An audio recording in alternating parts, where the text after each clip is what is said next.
What's up, everyone? This is Goldilocks, former TNA backstage interviewer, manager, and you're listening to TNA Cross the Line podcast. Thanks for being here. TNA Wrestling, Cross the Line.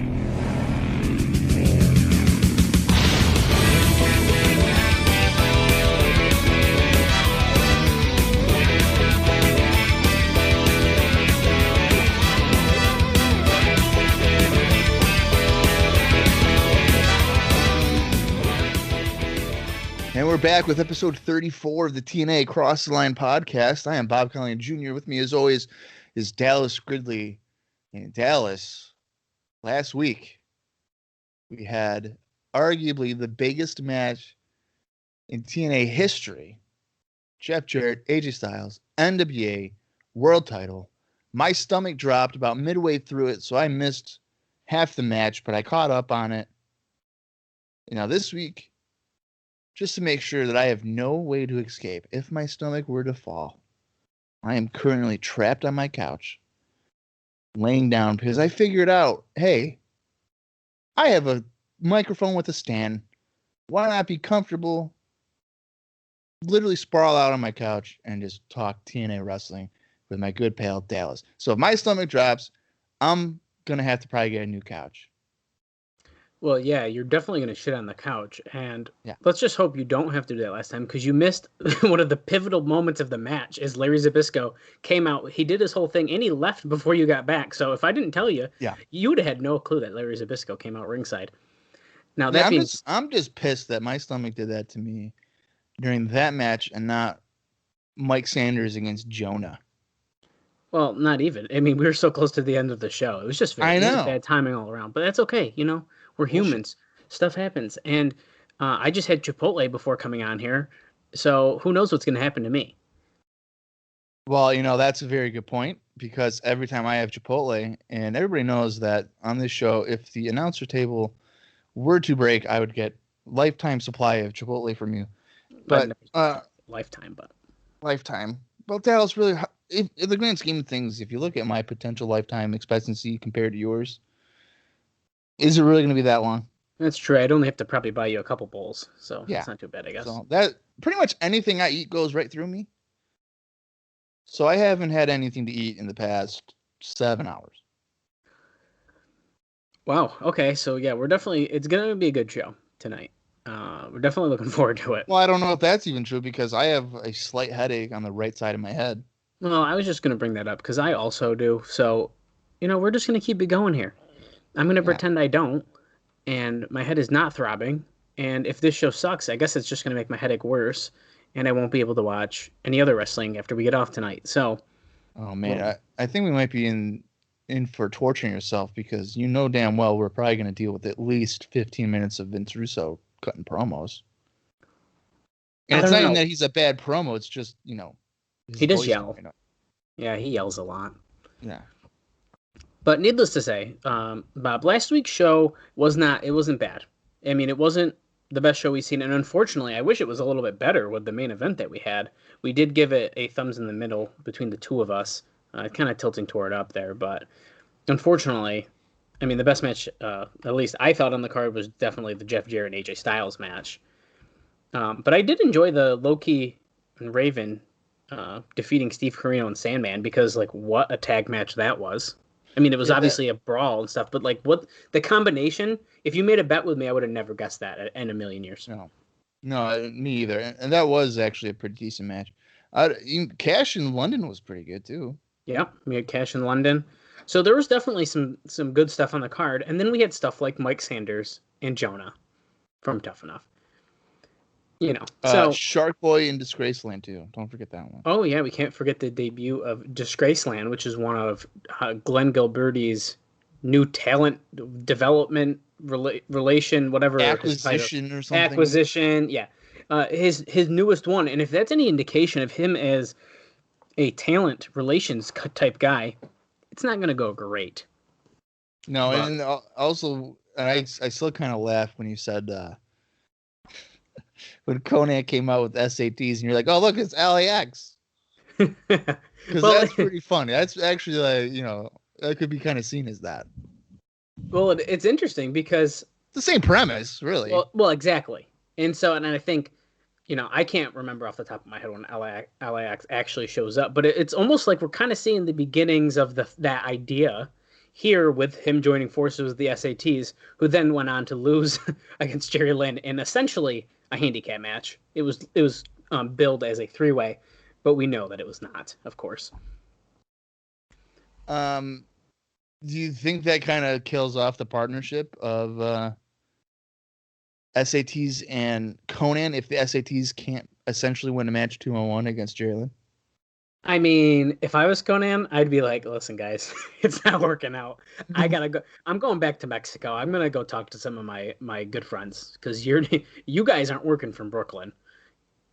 No, absolutely not. But I think for sure, he even mentioned it in his promo that, Psychosis and Juventud and whoever else could, come in, or, they're underutilized guys. Yeah. I think that could be the more of the direction. I hope it are super crazy too. I think that if it's Konnan and those three dudes, no, that'd be insane. That's what I want to see. And I'd like to just like to point out too, we specifically, you mentioned when Konnan made his debut, you're like, oh my God, I don't want to see him wrestle in 2003, which I understand, by the way. Right. I don't want to see him wrestle. I could deal with a promo. I think he's a good promo. Well, that's what I'm getting at, is I think he is a good promo, and him as a manager is like really good. Like I think he's a very good manager, which is going to be fun once we in 2002 we had very shitty managers. So by the end of the year, we were like, okay, let's talk about the three managers there were, or what, three decent ones at least. Right. So now we're starting to see people like Konnan show up, and I think that'll be more fun. And then of course we can't forget though too, America's Most Wanted defeated the Harris Brothers. So they should be facing Triple X here, and I don't know if it's this week or the week after. I don't think they really told us, but then we're going to crown new tag team champions. So I mean, a decent amount went on last week. It was just was it advertised for? I don't think it was. It was just mentioned that it was going to happen. So I don't think it was actually advertised for the show. Now we did talk about it in the newsletter that there was potential. Right. It was going to be on the show we're about to watch, which is the February 26th, 2003 show, or pay-per-view 34. No, that's right. I remember because didn't you say it was like whichever one is there? Yeah, whichever two are there. Yeah, essentially whoever wasn't in Japan would be defending the titles, which is funny, but I guess I can see why that needs to happen. Yeah, I mean it's hilarious, but they're right. It's like who's gonna take TNA as that priority? Yeah, absolutely. But yeah, so the thing that really brought down last week, at least to me, was the lack of match quality. A lot of stuff happened, but the match quality wasn't quite where I feel like it could have been. Even if you take out even the BS matches, like Disgraceland and Shark Boy and Mike Sanders and Jonah, I think everything else really had potential to be pretty good matches, and unfortunately, a lot of them fell flat. But we can't win it all every week, and especially in NWA-TNA, we were realizing that really fast. Because that's just how it goes down. Well, and also last week was what? It was a sellout, right? It was like 1,300. Yeah, last week we had a sellout crowd. So if I was in that crowd, I'd been like, well, damn. Okay, it wasn't bad. I think you could look at it in that perspective for in-ring and all that stuff. But then also, if you're going to the show hoping for AJ Styles to become the NWA World Champion, and he does not, you might be like, fuck, I don't want to waste my time seeing Jeff Jarrett again, or they're ruining young talent. That's a good point, but you know what? At the same time, I was thinking about it again, and it's, do I hate that AJ Styles didn't win it his first shot? Not necessarily, because now he can chase that, and now he can potentially become that babyface that I really think he kind of needs to be, anyways. Yeah, I think the main blow off for this is going to be AJ versus Jarrett versus Raven. And if that ends up happening, and I don't know if it actually does, so if it does, I'm going to be really happy, because that is a three-way match that I think sounds fantastic. Well, it would make the most sense. I think so. Storyline they're doing. Plus, you could do AJ Jarrett again. We haven't gotten Jarrett Raven yet. Exactly. So the main event scene, I think, for intriguing matches has definitely improved compared to 2002 already. yeah, we're picking up, and it's a much needed pickup nonetheless as well, Yeah. because it's pretty bland in 2002, especially. No, absolutely. But I guess since we're continuing talking about last week's show, unless you have anything else to add, I think let's get right into what the readers thought. I don't think I do. So go ahead. Yeah, I think we kind of covered it all there. Oh wait, we missed one thing. Vader made his debut, Oh shit, that's right. and I would bring it up here. There are some notes about that as well, but that is, Vader and his long-term deal. yeah, apparently, and he's teaming up with Dusty Rhodes versus the Harris brothers. That is the match that we know Right. for the show we're about to watch. It's the only thing. That's the only one they advertised? Yes, that's the only thing advertised. They didn't advertise anything else in the notes? I didn't notice anything Or is it in the as I went through this, so I'm gonna say, yeah, I'm gonna say I don't think we know anything else. Dave didn't mention anything here, Okay. so Interesting. hopefully we're in for some surprises. And I only took a slight peek at the card, so I don't even really know what's going on. Right. So last week we said it was thumbs in the middle for us. What do you think that the readers of the Observer said? I'm gonna say they went with a thumbs up. Yep, they did. 71.1% gave it a thumbs up. Only 13.2% gave it a thumbs down, and 15.8% gave it a thumbs in the middle. So that's up. Definitely better. And Dave does mention that the 219 show was the best show in a while, as they had some good wrestling, some good interviews, and some good video packages. I think they had way too many video packages. The wrestling was okay, and I guess they had some good interviews. I guess I can say that, but Yeah, nonetheless. there was a handful of video packages just for the main event alone. I mean, they started off with like a 5-minute video package, which was fine because it kind of explained everything and Yeah. really tells the story. But then if you do it 2 or 3 more times throughout the show, it's like, okay, we Exactly. I've already paid $10 for this. I get it. Yeah, exactly. I'll just give it to you here because we already kind of discussed. The best match on the card, even voted by the readers here, was Jeff Jarrett versus AJ Styles. They got 60 votes. And second was Kid Cash and Paul London, and that got 8. So really the majority really thought that main event was the best, which is, I think, really great for Jarrett, especially because I'd say this was probably, between this match with Styles and his match with Killings for the title, Jarrett's gotten 2 good matches. That's pretty good for Jeff Jarrett for what we've seen. So I'm going to take it. I think that's a positive. Now, we had... Yeah. I can't think of any other ones off the top of my head, at least, that were like, oh, that was a good Jarrett match. Well, no, I'm just trying to think of it. I mean, you have to kind of consider who he was working with. So the first That's true. the first 20 weeks of the company was mostly like Scott Hall. He wrestled Scott Hall quite a bit, yeah. Yeah, and then I mean, he did have. I thought he had a decent one with Apollo, but that's still going to kind of go into my point of he seems to be working well with the younger guys. Yes. When he gets paired up with those, either you want to call them WCW guys or whoever, like the older school talent, like Kurt Hennig and BG James and Scott Hall and stuff, those matches not working real great. Mm-hmm. So I agree. I think that's a really great point too, because he definitely adapts to the younger style surprisingly well. Yeah, which is really good. Yeah. Was there a long? I'm trying to remember. Was there a long brawling in the crowd with him and AJ or no? Man, I cannot remember off the top of my head. I feel like they had to have gone in at least briefly, right? Yeah, I'm trying to remember. And then if people who listen to this are like, how do you forget? Listen, there's a lot going on in our lives. Not even that, Bob. You and me, between the two of us, watch probably more wrestling than anyone who's going to even listen to this podcast. I mean, just absorbing so much information. I'm not going to remember every detail from last week, unfortunately. I just can't. I'm not either. I'm trying to think. Well, here, we can visit one of our favorite websites, WrestlingRecaps.com, where they have some great write-ups on. That's where I'm going right now. I'm reading my thing to see. I don't think they did. Maybe they didn't. Well, because if they didn't, that's even better though, because that tag match did a lot. I don't think. Keen Raven and Carino and Sandman did. I don't. Yeah, it doesn't look like they did. Okay, there we go.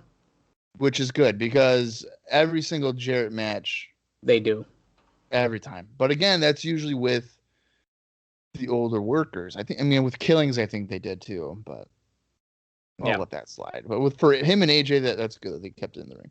Yeah, I agree. So I didn't let you pick the best match because I think it was kind of obvious. But what do you think was the worst match? I think we have a little bit more to pick from here, but I want to hear what you think the readers thought. Well, I think it's down to two. I think it's Shark Boy versus Disgraceland or Sanders against Jonah. And I'm going to say it's Shark Boy against Disgraceland. Yeah, I guess that wasn't as hard as I was thinking it could have been. But yes, that was unanimous. So 64 people voted for that. But Dave says, but that was also designed to be a terrible match, which I guess is a fair point, but nonetheless. You know what? I don't know. I really don't know if that was designed to be. He kept eating sandwiches in the match. And stuff. Yeah, but you know what? I think they were trying to get some the comedy character stuff over as a heel. I guess, yeah. You know, like what was there was another match before where I was like they're clearly trying. You know, it's not supposed to be a bad match, or it's not supposed to be a good match, and they still voted as the worst match. That was like a couple weeks ago. Yeah, I feel like they do end up doing that a pretty decent amount, so that doesn't really surprise me. Yeah. I mean, I would have gone with Sanders and Jonah, but the fact is that match between Shark Boy and Disgraceland got absolutely zero crowd reaction. Yeah, they were dead. Yeah, it wasn't even remotely close. No. So we know already, as we just mentioned previously, that the surprise of the week was Vader, who Dave says looked far too heavy, as in 400 plus pounds. I don't know if I agreed with that necessarily, but I mean, I didn't think he looked much different than before, but I guess I'd have to really compare. He said that he looked at what? 400 plus pounds. That's like what he's been his whole career. Well, that's kind of what I thought too. But he said he looked far too heavy. I don't know. It's Dave. What do you want? No, he's definitely been in worse shape than that. Listen, just because we all, for everyone listening, just because we read from the Observer and he's got some insight does not mean we always agree with this stuff. No. I'm just telling you what I got here. Yeah. No, he's definitely looked worse in his career before that and certainly after this. Oh, he's absolutely. Really not great. Yeah.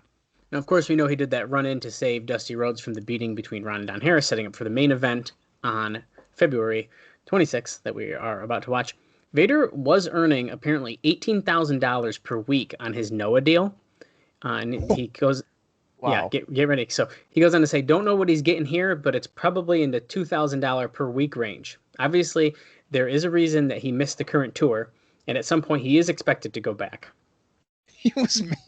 This motherfucker was making $936,000 a year for Pro Wrestling Noah. If he was working every week, yeah, I guess so, huh? Oh my lord! And now, good for him. If he were to work every week at $2,000, he'd be making $104,000. That's actually not too bad if you think. Oh, that's not bad money, but when you're making $936,000, when you compare it, yeah, that's horrible. That's a major price cut. I agree. Wow. And as we've mentioned many times already, of course, we saw Styles and Jarrett in the main event. That match went 16 minutes and 4 seconds, and Jarrett won with a stroke off the middle rope. Dave gives that match 3 3/4 stars. And he says both guys worked well with each other. So giving that match some high praise. That was pretty cool, and I agree with it. It was a pretty good match, as we've mentioned previously. Of course, we also know that Jonah from Tough Enough 3 made his debut, and Dave says that he looked like a guy in his first few weeks as a pro, which is definitely accurate. Because he probably also was, but that's not an earth-shattering comment. I mean, that's exactly what it has been. Yeah. He said that he was said to have gotten one of the best crowd reactions of any of the newcomers since the group started, and the best reaction among women. So apparently they thought he was a little cutie. Okay, the women I get. What? When he came out, I didn't hear much of it. Like, oh my God, it's fucking Jonah from Tough Enough. I guess I didn't either, but whatever. No way. That might be something. That sounds like something where TNA's like, "Yo, Dave, come on, help us out." Yeah, can you just tell him that the crowd cheered for him more than any other new guy? There's only like 6,000 people who order our pay-per-views. They won't really know. Yeah, they cheered him more than Disgraceland, we swear. Yeah, comparing it to that. He does go on to say more about Jonah here, which is just fun. He said he was nothing close to the level of Maven, or for that matter, even Nowinski, where they were when they started, is what he's making this reference to. Still, he's got a good look and can talk and has charisma. Sorry, Dave, I don't agree with really. What? I don't agree with any of that. No. I guess he's got a good physique, but that's about it if you're talking about look, but whatever. Yeah, he does. He doesn't have, at least we didn't see charisma in his interview with TNA. Was just basic shit. No, dude, it was not good. Hey, yeah, I'm from Massachusetts, and yeah, I'm looking to have fun. That was it. Yeah. Now he does go on to keep saying more stuff about him here. Says that they got him off on the wrong foot because nobody wants to support a babyface who is a putz, and worse, he's the first guy to get the women in the audience to pop in the promotion. And the last thing women want to support is a guy who can't take his eyes off slutty women's boobs while he's supposed to be wrestling. Now, as you remember, he lost the match because that girl, we don't even know her name, either fully exposed herself or partially, enough to at least distract him, and definitely threw me off because I really did not know what was happening. Because, it's a wrestling show, and usually the camera is behind a woman when they do that. Right. I forgot that was the finish for that. Yeah. So he does say that the low point of the show in general was the debut of Graceland, who is, as we mentioned, because we did some live research, was former WCW wrestler Luther Biggs. And he also, I thought was pretty interesting, for those who are into obscure trivia, was the guy who Kevin Nash stole the Big Sexy name from. What?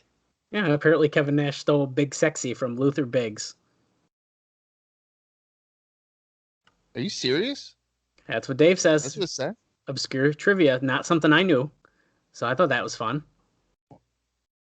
Oh, wow. Okay. Even on Cage Match, it says that he was known as Big Sexy. Well, there you go. I guess I didn't make What that the hell? connection when I looked him up last time, but apparently Kevin Nash took that from him. It's really okay. So, according to Cage Match, Luther Biggs had 22 matches. Wow. But it says here on September 25th, 1996, a dark match for Saturday night, Scott Vick defeated Big Sexy. So, September 25th, 96, Kevin Nash is there. Well, there you go. That is pretty funny. I'm looking at the show right now, and I was hoping that maybe the Outsiders wrestled on it, but they don't. That would have been pretty good. That would have been awesome. That would have been awesome if we could nail it down to the show. He found the name. Yeah. Maybe they might appear on it, but they just don't wrestle. Yeah. See here. Yeah, that's pretty funny. Yeah. This show also features. You want to see hear of an odd fucking pairing. I'm not gonna deep dive into WCW Saturday Night here, but on that show, there's a match between Lex Luger and Juventud Guerrera. What? Yeah.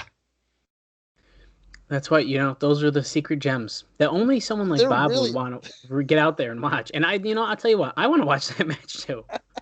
What a weird, wow. Could you just picture Lex Luger showing up to the set? Hey, Lex, all right, who am I working tonight? Am I working Big Bubba or what? No, not even Konnan. We're going to go with Juventud. You want to take a Hurricanrana? And Lex Luger's going to be, what? I haven't done a somersault my entire career. What are you talking about? Yeah. That'd be ridiculous. Wow, I can't wait to watch that in my WCW Saturday Night 96 reviews.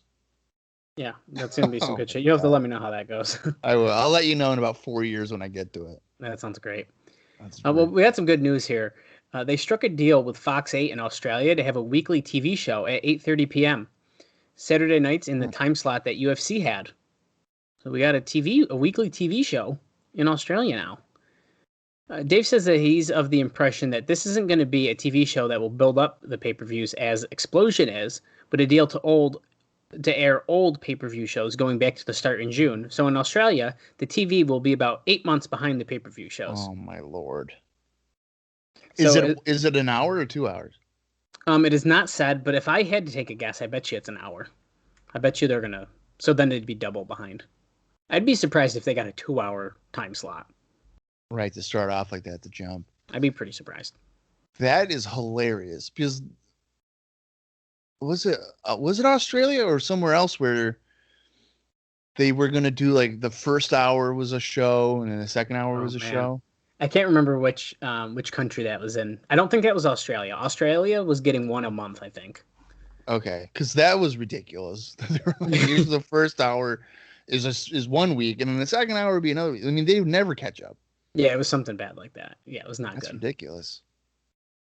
Apparently, Jerry Jarrett was there again this week, so he was not there last week, I believe, if I can remember off the top of my head. But the belief seems to be that Jeff Jarrett and Russo had the most influence on the TV. I'm not sure if I really could tell the difference, but nonetheless, that's what's noted here. We did have a couple other people backstage, which were Barry Buchanan was back, and also Eric Watts was backstage. And he did, in fact, tape an interview with Mike Tenay, so it does appear that he's coming in soon. Oh, my God. Which is a lot sooner than I thought. Eric Watts? Oh, Yep. this soon? That's what's rumored here. And I know he obviously comes in, but I didn't think it was going to be this early. Yeah, we weren't getting too excited already, but... All right, well. Yeah. Konnan talked about bringing in a mystery wrestler from either Puerto Rico or Mexico every week for the X Division. Likely it'll be Conan's Guy of the Week versus Jerry Lynn a lot. That's the current rumor on that, which honestly, okay. If Jerry's going to have good matches with some of these like Lucha guys, I'm down. I was going to say, I mean, that I think he's got a wide range of options that could probably lead to some consistent matches for at least a few weeks. So. Absolutely. Now I got some more news. This is actually, I thought this, when I read this, I was pretty shocked, to be honest with you. It is that Bullet Bob Armstrong has quit the promotion because he asked for a raise from $300 a show to $350, and that was turned down. Wait a minute. Bullet Bob Armstrong was making $300 a week? Yep. And then he asked for a measly $50, and they're just like, no. Yep. Wow. Yep. Now that's kind of disrespectful. Well, get ready, because Brian or BG James and Scott may have also quit, but it wasn't related to that. They were at the show on February 19th, but walked out together in the afternoon and went home. So, if I had to guess, it's probably related to that. Well, that's kind of what I'm thinking. Like, come on. I mean, come on. The same day that your father asked for a pay increase, you walk out. I mean, yeah. So that was some shocking news, man. I think that was. Wait a minute. So now we've gone from 3 referees to 2. Oh, that's a good point. I bet you we see some new ones popping up. Yeah, we're gonna have to, because that means we just have Thomas and Rude Charles.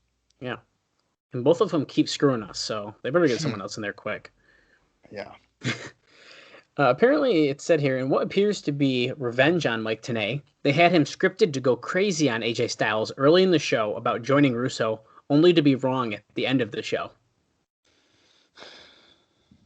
I mean, I didn't take it necessarily as they were like taking it like, screw you, Tenay. I took it as we just didn't know. But if they truly were doing that to fuck with Mike Tenay, that's pretty messed up. Well, I mean, it's like a chess match between him and Russo, it seems like. Exactly. So. Now, it's also said here that there was some talk, he doesn't know how serious, about matching Tenacious Z's WWE offer of $52,000 per year. Ultimately, the decision was made not to do so, at least partially because the feeling it would cause unrest in the locker room. Most of the people appearing on the show are getting in the $300 to $500 per shot range, except for the people with established national names. Right. So if they match 52,000 a year, that's basically 1,000 a show. Basic math, right? Yep. I mean, I didn't have to get my calculator out for that one. So he would have got 1,000, and then Bob Armstrong got rejected on a $50 raise from $300 to $350. Yeah, do you think that would cause some unrest? Because I definitely do. Yeah, probably a little bit. For a 19-year-old kid who like no one even knows who he really is. Yeah. But again, like you said though, they had set up a lot of publicity with USA Today or whatever, or Us Weekly, or people, however many things. Yeah. So it could have kind of benefited them, but in the long run, this guy's making more money than Jerry Lynn, for instance. Mm-hmm. Exactly. That would probably be a little frustrating. Yeah, I agree with that for sure.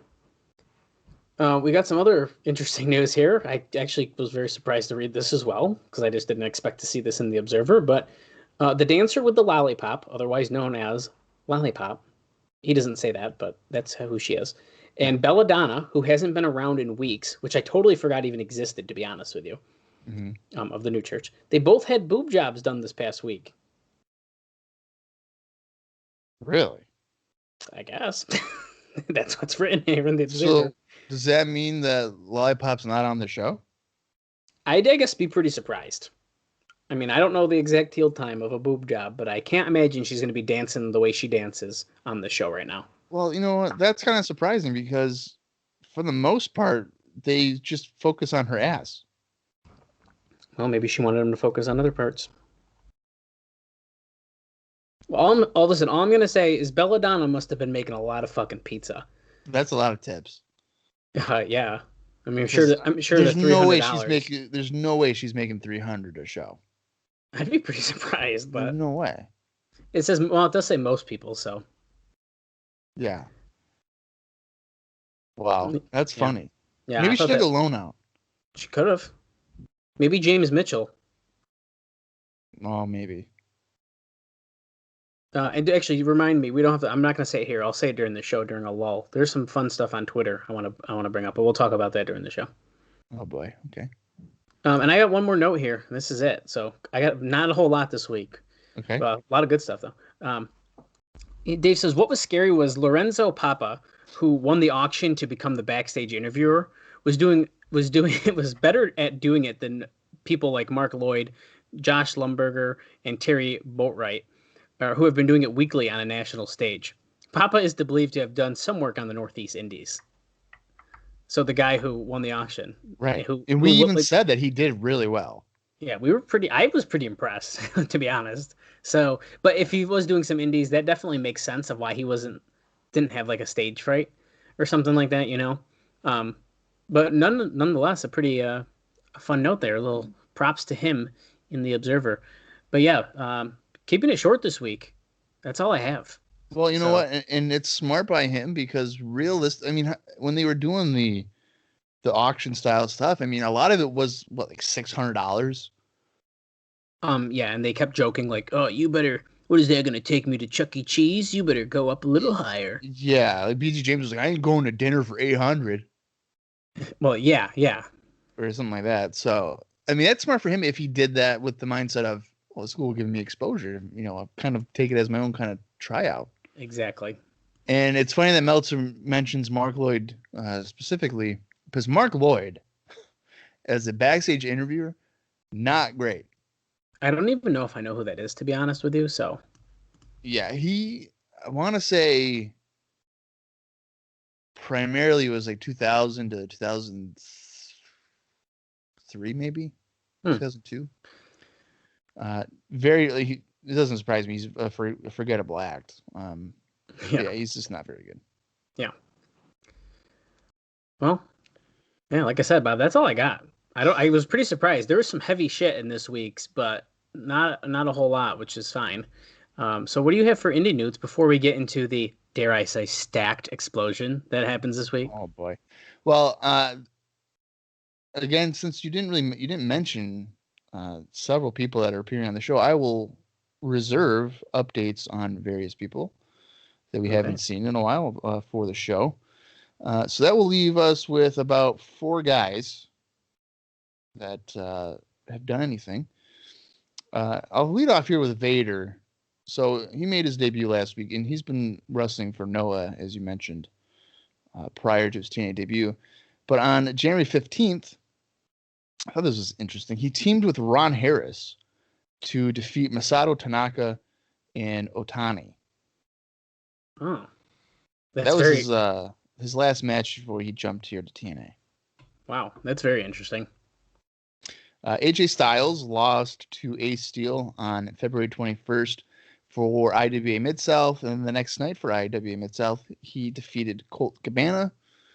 Jerry Lynn defeated Danny Daniels on the February 21st IWA Mid-South show. And then lastly, and I think you'll like this because I think during the show you were like, oh, have these guys ever had a singles match? And I was like, I don't know. They might have in ECW. But they for sure have now. Raven defeated Steve Corino on February 22nd for IWC in Pennsylvania. Yeah, that sounds pretty good. So there's that. And then throughout the show here, when we see guys that we haven't either seen before or at least in a while, I will provide the updates there. All right. So that, go ahead with your explosion. The stacked explosion. Loaded. Dude, I'm telling you, I think they're starting to get their act together with this show because at first it was like, oh, I don't know either of those guys and stuff. And then, they'll throw like Shark Boy on. Mm-hmm. Now they're starting to put more and more people. Now, I know that some of these names we didn't know at the time and we know now. However, the names that we know even at the 2003 time, it's starting to get better on these explosion shows. So according to Cage Match, this is explosion number 21. And it was taped on the same day as this pay-per-view, February 26th, 2003, and it aired on March 1st, 2003. And in the first match, Trinity defeated One Dirty Bitch, ODB, which is pretty cool to see, especially because we know that she would go on to eventually be a Knockouts champion. And That's really early for her. Yeah. Oh, 3? Yeah, she came in really early. Wow. And actually, I listened to... Goldilocks had an interview with her on her podcast, and I listened to it, and she talks about coming in back in the Asylum, and I didn't know that. So like doing these, like more or less probably these explosion kind of matches is probably what was happening. But well, I mean, she goes to WWE developmental, right? She did it one time, yeah, and then she was told she says it all the time. She didn't have the look. Well, that and Triple H is like, nah, you should sign with TNA. Like Triple H told her, like, you should sign with them. Right. And now she actually recently just returned in 2021. She's back again in Impact, which is pretty cool. I remember enjoying ODB. So yeah, she's really fun. Yeah. The next match was Glenn Gilberty and Mike Sanders defeating Ken Anderson and Sean Davari. Wow. Kind of weird, right? But yeah, a couple names you know there. Next up was Sonny Siaki defeating Vex. Don't know who Vex is. Can't even click on his name on Cage Match. So okay, I have no idea either. It's a mystery. And the final match was Elix Skipper defeating Chris Vaughn. Okay, well, we've seen Chris Vaughn a couple of times. Yeah. So listen, I keep making the jokes about the stack thing, and by no means is this actually a stacked show. However, these explosion cards are getting more and more interesting, and I think it's really cool to see some of these names that are popping up. I'm telling you, I feel like in recent weeks here, there's been at least one match on every explosion. Even if it's an extended squash match, I'd be like, I want to kind of see that. That's what I'm saying. Yeah. I'm going to say it again. Scott D'Amore, I know you listen to the podcast. Well, he has to at this point, right? 100%. So here's the thing. All right. Upload these goddamn early on explosions. We know you have it. Or Bill Barron's. Maybe you have it stashed away in your basement or your attic or something.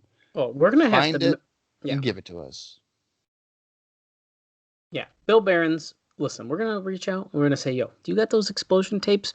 Could we take a peek at them? I promise I won't illegally distribute them. I just want to watch them and cover it on the podcast. Yeah, and I want to review them for WrestlingRecaps.com. Yeah, we're not going to share them. We promise. They're just for me and Bob. That's it. Me, Bob, and Bill. That's what we need. That's it. That's all I want.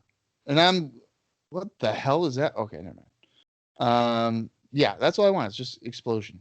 That's what I've wanted for probably the last 15 years of my life. Is this explosion from 03. At this point, that's what I want to be honest. So. Yeah. But you know what else I want, Dallas? To get this show started. The February 26th, 2003 weekly pay-per-view. I'm ready for some Vader. And that's really about it, because that's all I know that's advertised is Vader and Dusty. So, well, we know Raven will show up. Styles. So there's going to be some good shit. Yeah, your regular stuff. Your Vince Russo, I'm sure, whatever. Oh yeah. And I want to point out, wasn't it last week where he was like, "I'm at your house, Jeff." So Oh maybe we'll see like yeah. a family dinner or something. Okay. Yeah. That'd be Okay. fun. Looking forward to that. I did forget about that as well. Yeah. All right. So I'm going to count down from 5. Now, if you want to watch along, find it in your personal collection, go to Fight TV, subscribe, watch that way, and we'll see how it goes. Or if you don't, maybe just, keep the pod in your ear and continue on doing whatever you do with your daily activities and listen to us try to comprehend a lot of what's going on this week for TNA. So here we go. 5, 4, 3, 2, 1, play. Well, as expected, 7 days ago, we're going to get a little flashback here of the title match. Got some weird music going on. But while this is playing, Bob, you wouldn't believe it, but we have a sellout crowd once again, 1,300. Really? Yeah. So that's pretty exciting. I would not have expected that. The music this time around is like a rave. Yeah, what's happening? I don't know if this really fits the situation, but whatever. It's better than the scary castle music, honestly, dude. No, well, yeah. There's Jarrett diving out of the ring. Stuff like that. Well, this is a great opportunity. Let me tell you one of the things that just happened on Twitter today. I don't even know if you saw it yet or not, Bob. But our buddy there, Bill Behrens, tagged us in a photo, and he says, "There's consequences to the chair shot by Jeff Jarrett in TNA. Don't let this happen to you." So there's a photo of him getting hit in the head with the chair by Jarrett, and then the next picture is him with that cowboy hat on the top of his head. So I did see that. And I thought that was absolutely hilarious that he just randomly posted and tagged us in that. Yeah. So that was pretty good. And there's been some other funny things like Goldilocks retweeting one of the interactions between the New Church and the America's Most Wanted, calling James Mitchell's point like what'd she call it, like the evil finger or something. I can't remember off the top of my head. No, the PowerPoint. And I thought that was really funny. Okay. Yeah. And we're still just getting a recap here. And then there's one other thing. I think Chris Harris just retweeted us that evil James Mitchell on the same post. Because he does. He's just pointing at him with his PowerPoint. Yeah. Looking really evil. Does he have long fingernails at this point? Oh, he definitely does. Okay. So yeah, always some fun stuff over on our Twitter page. If you don't follow us, we're at Cross the Line TNA. Give us a follow. Enjoy the post. A lot of recent interactions, some new people and stuff. It's been really fun. Been enjoying it. Wow, this is still going on. Oh, but here's the recap of. I hear Vince Russo's voice. There he is, sitting in the driveway. And he's gonna go talk to his wife Jill, right? I guess that wasn't too bad. That was only 2 minutes and 38 seconds here before our intro video. Usually it's like 5. So. Well, it's usually at least 3. 3.5. I think 5 was just because of the. Oh yeah, I'm sure. Magnitude of the paper main event. This sign is censored by Jeremy Borash. Okay. What does that mean? Does that mean Jeremy Borash takes signs? Raven's new flock. Athena, heel at heart. Okay. It's weird. What does that mean? Maybe she's a heel for that other company that she works for. Oh, look at this. We're starting off with an X Division title match. Now, I have been noticing a lot more signs in the crowd recently, and I think that's pretty cool. Hey, look at this guy. Jason Cross returns. That's a lot sooner than 6 weeks, although his hand, it does appear to be taped up. Yeah, it's definitely taped up more than it was before he, broke his knuckle and shattered it. Yeah. It's on his left hand. Yeah, it's definitely. We're double. That is Lollipop. Is it actually Lollipop? That's definitely Lollipop on the left. Huh. Well, she's double teamed though with another girl in her cage. So that's weird. Well, I hate to say it, but they look the same to me. Lollipop and the other girl? No, I meant the apparent boob job that she got. Oh yeah. Now I guess that could have meant. Now, mind you, the observer notes that we do read, because of the way it's written, are technically a week ahead. So I wonder if that was like it could have been a last minute note that was put in. Yeah, I don't know. That's a good point. Kid Kash has 7 years of experience edge. How will the hand injury affect Jason Cross? The Cross fire versus Hurricane Ranas. That's not even his finisher, though. No, but he's the master of it. He is the master. They also spelled Hurricane Rana weird, I think. Am I wrong about that? I think that's actually how you spell it. I just don't spell it that way because it's easier to spell it the way I spell it. I don't know if that's how I spell it either. Do you love JB's frosted tips or no? No. No. He kind of looks like Jason. Like Jason Cross could be a knockoff of Jamie Borash. I know. The crowd is booing him. They're booing him. They must really like Kid Kash then. Yeah. Because Jason Cross is definitely not a heel. Do you think this match justifies having this type of introduction? No, but this goes into that like, oh, we have to make all the title matches seem like a big match. Did they do this for when it was Kash versus Siaki? I don't remember that. No, I don't think they did. I don't think they did.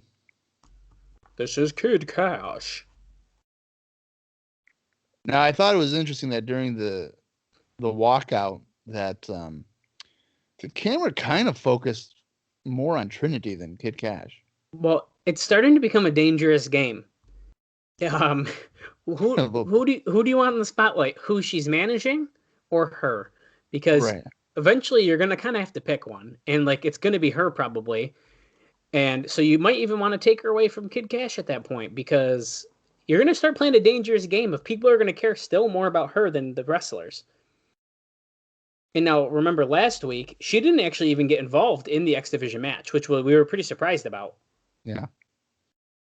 That might have been by design, though. They might be like, listen, we got to cool off on her having a heat segment during these matches. I think for title matches, at least. Yeah. Look, it's counter by Kid Kash with an arm drag, ducking a line from Cross. Flipping him back from a kick.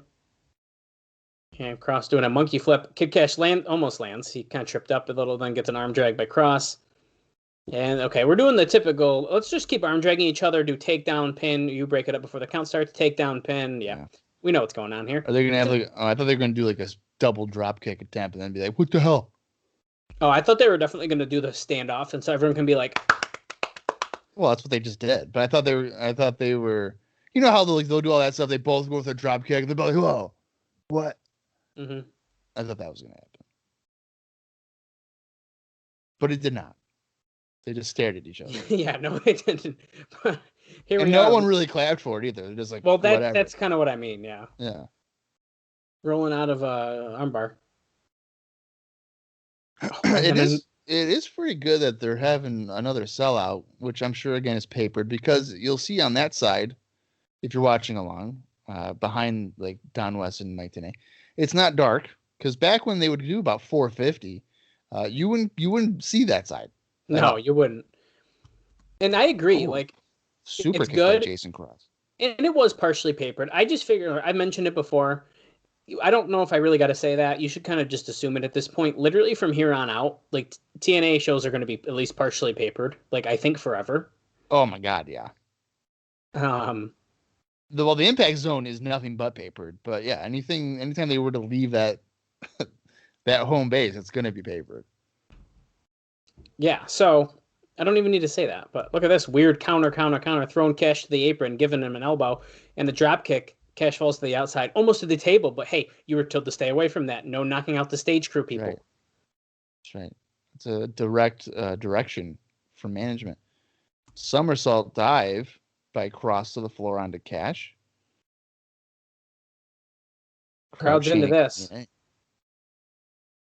TNA. Yeah, let's look at this 8-year-old kids chanting TNA. He's like, I want to see Vince Russo. Yeah, I'm sure that's Jason Cross into the guardrail. So, Kash throws a chair at him. Blocked it. Oh. See, every time, even when you get your hands up, it still looks brutal. Oh, absolutely. And now I want to point out, Kid Kash has been doing that in every match. It's starting to become one of his like signature things, like throw the chair at someone's face on their outside. Oh, Nasty knife edge chop to Jason Cross. They're still on the outside of the ring here. You know, Jason Cross kind of looks like Zach Allen. Yeah, he just happens to have both legs. I was going to say that.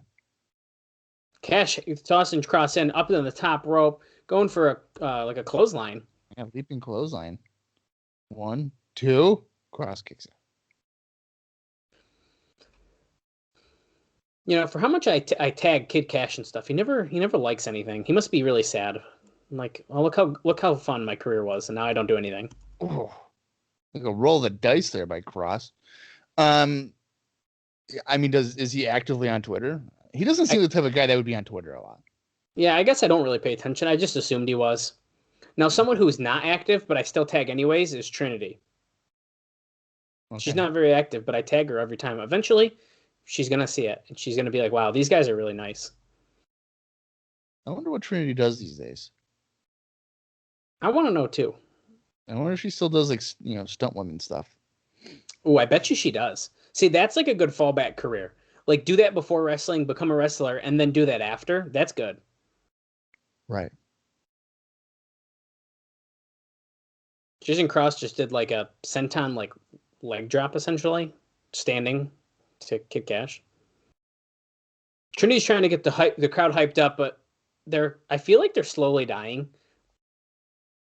Well, I mean, they were never riled up for the most part. Not a lot, but they did really like the dive. You know, I'm kind of thinking that Jason Cross's steam and interest has diminished a lot. I think so too. And I think it kind of hurts him that I think like the second time he tried his crossfire finish, he didn't hit it. Well, that does kind of ruin it, you know? Yeah, it probably doesn't help you. There's this fisherman suplex. Oh, no. Oh, right over the knee, like a fisherman buster. 1, 2, Cross kicks out again. Don West goes, very similar to the move Jeff Jarrett did on AJ Styles last week. Okay. It's a weird comment. Kick to the gut to Kid Kash. He does it again because he realized how weak it was. Yeah, that kick to the gut was just like the kick that Hulk Hogan did to Andre the Giant at WrestleMania 3. Jesus. I'm just saying. Oh, you're not wrong, I guess, but very similar.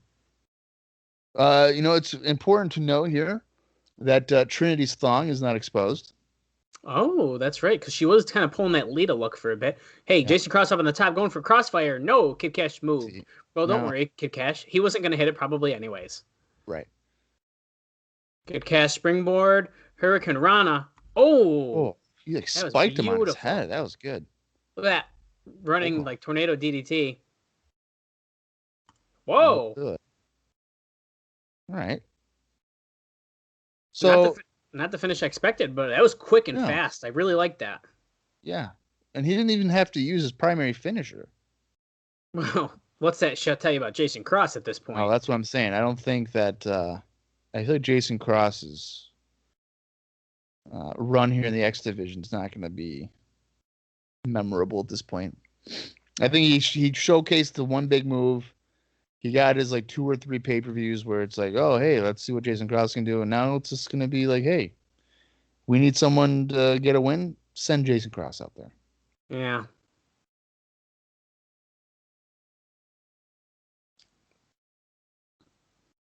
Here's the pose for Kash and Trinity. Like they're Shawn Michaels and Diesel. Oh, Goldilocks. She's standing by in the back. She's waiting on Jeff Jarrett. Whoa, that was quick. He came right through the door. She said, tell us what happened when Vince Russo showed up at your house. No one's been able to contact you. Nothing. So she tried to get a word from him, and he just ignored her. Went into the locker room, but the door didn't close. So she could have just continued to pester him with questions. What in the world? Is that a Sting jacket? Okay, so Vince Russo's coming out right now in a sequined white jacket. No, that's Oh wait, that's Dustin Rhodes' natural jacket. I was just about to say it was. Oh, I'm pretty sure. I think you're right. Yeah. Oh shit. This is the natural. Yeah. That's funny. Oh, that is funny. I wonder. I like that. Well, Dusty must have had that, right? I would assume. Yeah. There's no way Vince Russo randomly had this jacket. Well, I'm saying I don't think Dustin Rhodes would have been like, "Hey, man, you want to use my natural jacket?" Said, hey, I'm wearing this jacket tonight. Oh, he says this was given to him by a good friend of him named Dustin Rhodes. It was given to him. Wow, okay, maybe I'm wrong. Oh, he says the theme of tonight's show is family and friends. Write that down. That's the title of episode 34, Family and Friends. And you think Dallas is joking? He probably isn't. No, I'm going to actually write it down because sometimes I struggle for names, so we are going to write that down. That's funny.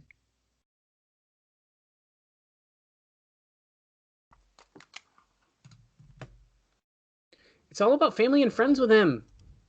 If you didn't know that, even though I just saw recently on Twitter that apparently he's getting some heat with his fans because his fans can't talk to him, but he also just had surgery, so I wouldn't want to talk to any of you anyway.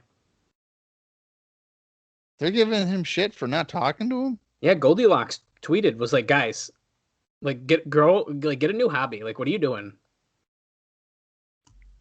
Well, you know what? When you're kind of a leader of a borderline cult, because I think like Cornette, for instance, has a fucking cult. I mean, the cult of Cornette is a thing.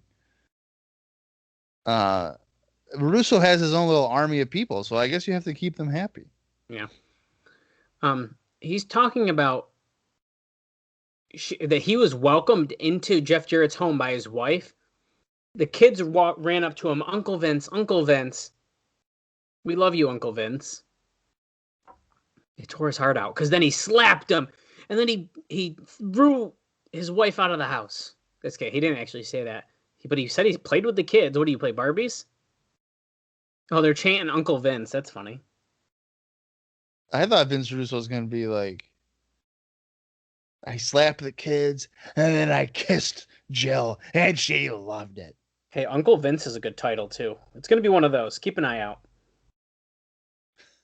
You'll know before you even listen to this, of course, but right.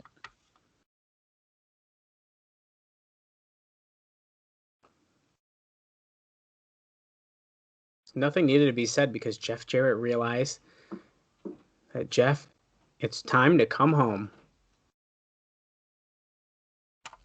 So what is he suggesting now? That he comes and joins Sports Entertainment Extreme is what I'm assuming. Oh, I thought it was that he went home to Jill and the kids. Oh, well, maybe. I took it as he was joining Russo, I guess, but we might be missing something. Because if he were to go home to Jill and the kids, it'd make no sense for Vince to be like, come be with Sports Entertainment Extreme. That's true. What? Oh! He says they came to an agreement that Jeff Jarrett is to join Sports Entertainment Extreme. What? Tenay's freaking out. A contract signing? Vince is on one side of the table. Jeff Jarrett's is on the other side of the table. I'm smelling a ruse. Well, yeah. Tenay says, remember, this is the same guy who said AJ Styles joined last week. Yeah, it made him look like an idiot.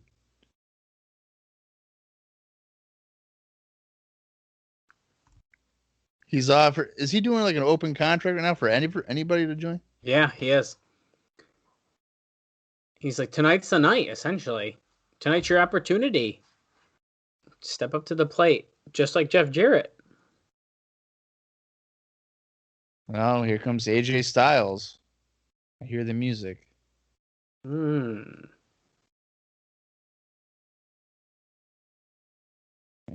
here we go. We're at 18:45, in case you're wondering, for a time check here. At least we already had a match. Yeah. I don't know why, but my brain works with this. So, if we were watching this live, it'd be about 8:19 right now. Mm-hmm. I don't know why my brain thinks like that.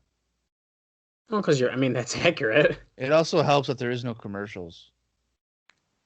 Absolutely. So if you think about it that way, we would have had at least probably 2 commercials by this point. If it were a TV product, yeah.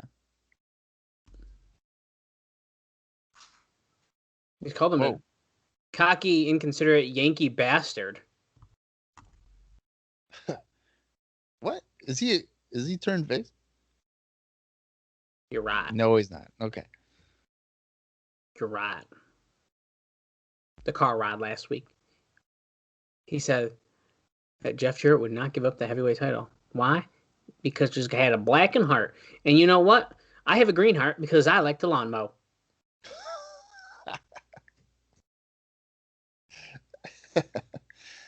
Oh, man. What? He did the right thing. Ooh, Styles says it's time for a change. What does that mean? Punch Russo. Where's Sabisco? Right? He says he doesn't really... He's not saying he agrees with the philosophy of sports entertainment extreme because he is a wrestler. He's also a Catholic. He's like, well, I think he's a Catholic. I shouldn't suggest that. He's certainly a Christian of some kind. Yeah. So essentially, he wants the blackened heart that Russo gave Jarrett. He wants the same thing for him.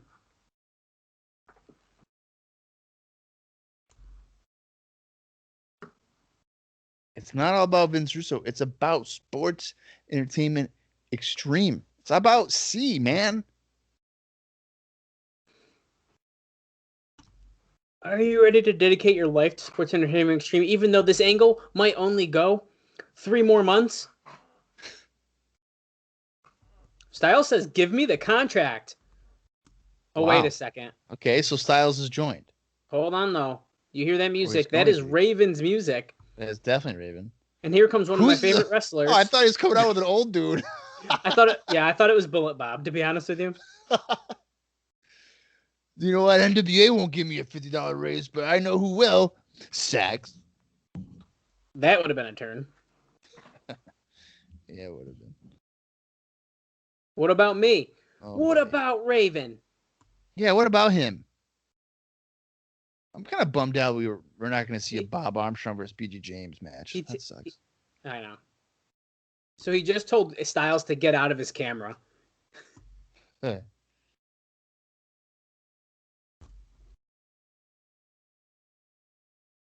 He said he's not standing in line behind this X Division midget wannabe.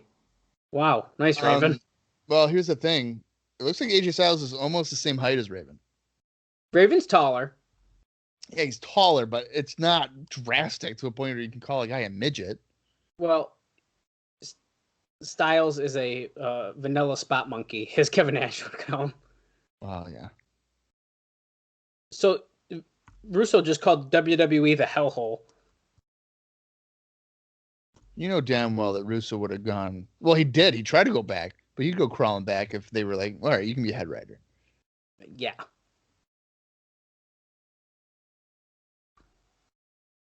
He just said that he doesn't think that Styles could take on the Sandman.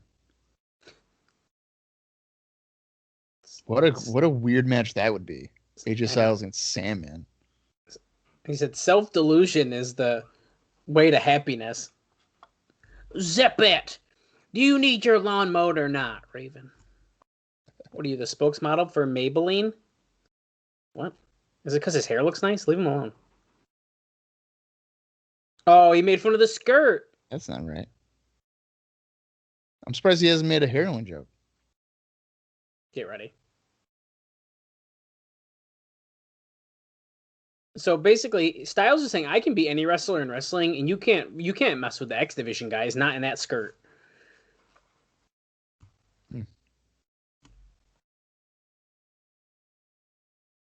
Yeah. Oh, he said. Oh, look, Raven will take on one of the little X Division guys, but he wants to see Styles fight Sandman. So this is like a pick your opponent type of thing. Pick your poison. Yeah. Maybe if you lost some weight and could run the ropes. Who do you think that Raven would wrestle from the X division? Well, half of them are in sex, so. That's one. Oh, I will. Raven, Jerry Lynn. That'd be fun. Oh yeah. Oh. Russo says if the wussies in the back, aka the NWA officials, allow, then Styles will face Sandman, and Raven will fight an X Division competitor. Oh, we're going head to head, nose to nose. They almost just kissed each other. Did he? Okay, so we know we're getting AJ and Sandman, and then what is this Raven against an X Division dude? Yep, they didn't say who. Oh, theme song. That's American Most Wanted. Sure is. They're not X Division. James Storm, how does he look? Is he pissed? Yeah, but this isn't for a match at the moment, so we can't judge it just yet. That's true. Speaking of that, let's hear what Chris Harris has to say, and then I'll bring it up. He's like, well, you guys are here. I don't know what they say. Harris says that everyone forgot about the tag team division. Well, no one cares. And the title's always held up. Who cares? You have America's Most Wanted right here to remind you. For once in your life, keep your mouth shut. Huh.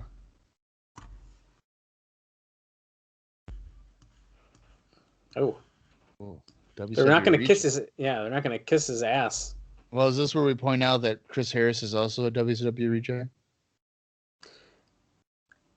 Yeah, we can certainly bring it up. He's a worldwide exclusive. Also, I saw on Chris Harris's Instagram. I don't know if you knew this, but he was a fake Sting at Halloween Havoc 2000. Whoa. Yeah. Whoa. Yeah. I never would have known that. That's nuts. Yeah. So Russo is saying Triple X isn't here. And they're the tag team champions, so sorry. And then Storm said, sorry about your damn luck. And they're about to go take out Russo, but nope, Raven starts taking him down, but then they take down Raven. You leave? I don't know, but Harris just ripped his pants off. Hey, look at this. What is this? It's the Hot Shots, and they're wearing Sports Entertainment Extreme t-shirts. We haven't seen the Hot Shots in a while. No, we have not. And this doesn't surprise me, considering they have the biggest dicks in the company, that they would be part of sex. Well, look who's in the ring here. Just help us. Chris Vaughn and Rick Santel, and then 2 other security guards who aren't doing anything. Yeah, doing absolutely nothing. This doesn't have any real heat to it because they've already beaten the Hot Shots like 2 times or 2 or 3 times. Yeah, but they're their biggest rivals. Don't you remember that they apparently took them out on week 3, like forever ago, and they just casually told us on a commentary? Yeah, that was. Look at those t-shirts. It's time for a change. Are you saying, like, jokingly that they are their biggest rivals, or is that what TNA was just saying? I'm mostly saying it jokingly, but in a way, I guess they've been feuding, if you really want to consider it, for that long. Yeah. Oh, shit. Oh, here we go. It's time! Goldilocks backstage with Dusty Rhodes and Vader.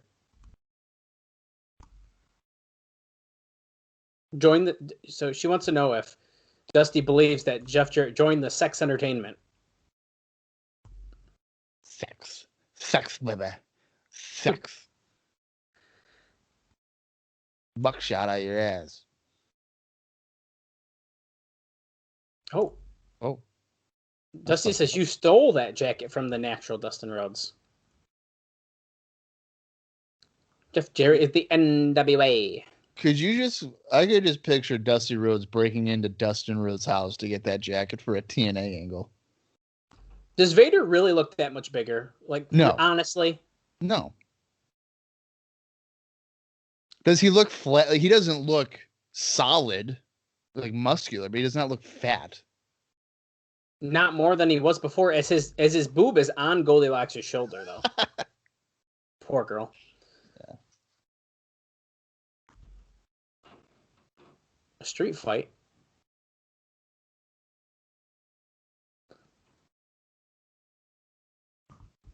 I ain't right. Vader's not ugly, Dusty. It's time. It's Vader time. Vader's the only guy that could wear a mask but also not wear a mask. It's so weird. What do we She got up definitely next? she definitely got a boob job. Oh, look at this. Simon Diamond and Johnny Swinger. Yep. All right. So let me see here. So Johnny Swinger, who we've seen both these guys, but it's been a while. Yes. Swinger has largely been working for BCW, where he's been the Can-Am champion. Here's a fun fact. He lost that title to the Brooklyn Brawler. Whoa. Which is Whoa. holy mother of God. Wait, who is this? that? OEO was right. Okay, well. And okay, here come the new church, but as Bob, you can keep going on. Yeah, well, I lost my train of thought.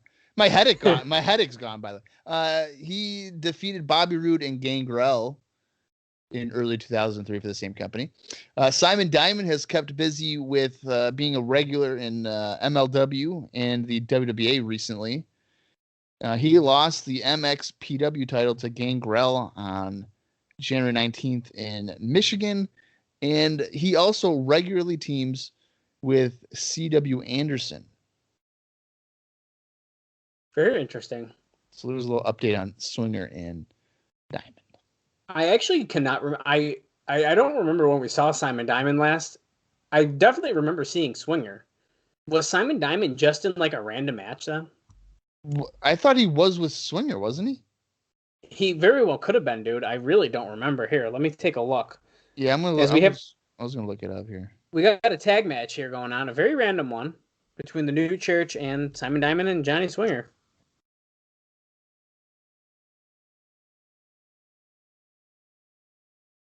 Well, whoever's doing the ring bell isn't doing a great job with that.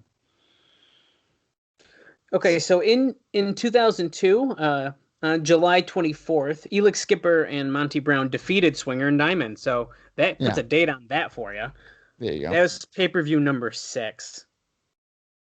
Yeah, I knew we saw Diamond. We might have seen Swinger a couple more times. No, we did. He's definitely been here more. Okay. Well, let's take a revisit at that, too, as we got a slow start to this tag match. Let's see. No, maybe we didn't. No, we did not. That was the only time. Okay, never mind. So right. Swinger, that was his only match as well. You know, I feel like we might have heard Swinger's name on some Explosion or Dark matches, though. Well, that would have been documented on the cage match, though, wouldn't it? Sometimes it's not. Oh, all right. Well, we have looks like Slash and Diamond starting off here, and Slash just sent Swinger butt first into Diamond, and he's stomping on both of them in the corner. This is certainly a slow start to the match, no doubt about that. Holy shit! God, I was not expecting him to do a flat back bump on a backdrop by Brian Lee to the floor. That was nuts. Oh. As then Slash and Lee throw each of them into the same guardrail, essentially. Yep. Start punching him.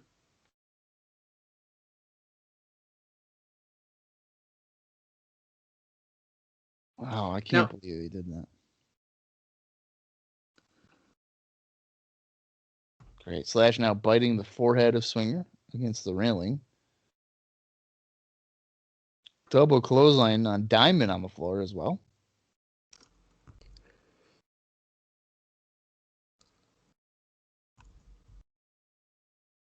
Okay. I think they have to get the belts off Triple X because they need guys who are here every week. I think so, man. And that's the thing that sucks because I actually want them to be champions, but what's the point? Yeah, if you're always, wrestling for Noah or 0-1, what good does it do you? Diamond with a super kick to Slash and then Swinger clotheslined him. Andrew Thomas not paying attention. Well, he's yelling at Brian Lee. Hey, hold that rope, buddy. Gets a 2 count there. No, I actually really like Simon Diamond. I feel like I do too. Just like, I don't know, is this something about his style, his look? He's not a bad wrestler. Swingers, he's hit or miss for me. I don't really care. Swinger stuff that he's doing like nowadays is hilarious. So Well, I mostly like that. yeah, isn't he like a guy that thinks it's like 1980 or something? Yeah, like he's.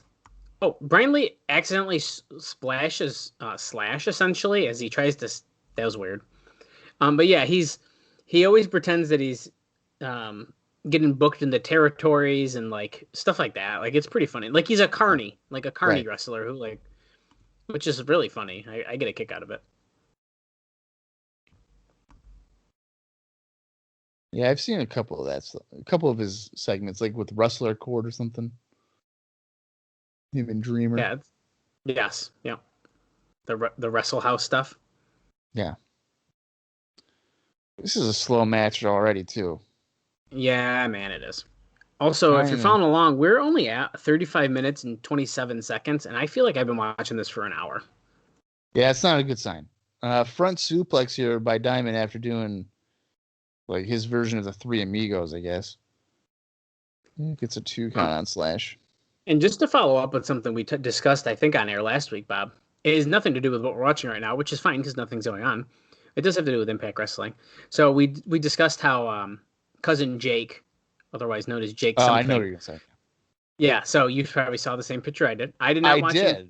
I didn't watch it this week, but it appears he is taking on his indie name of Jake something because he was standing in front of the Tron that had that on the screen. Yeah, so I saw a vignette. I think it's a vignette.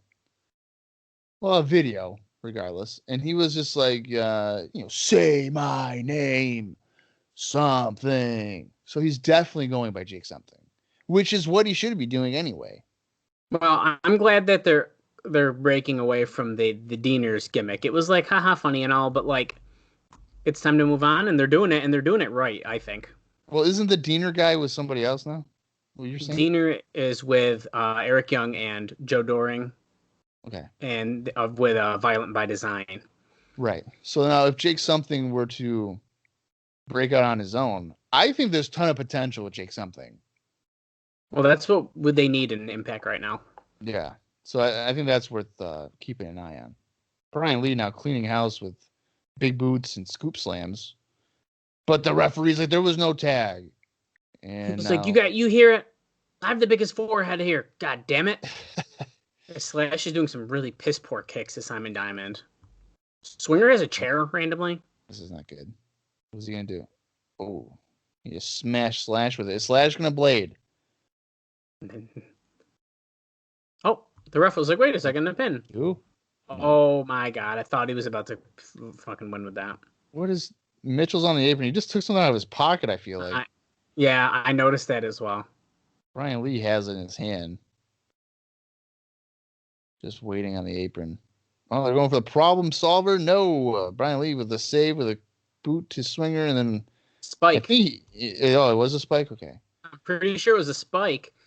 And then... 1, 2, 3. And then Slash hit the Hangman Noose neck breaker, and they got the win.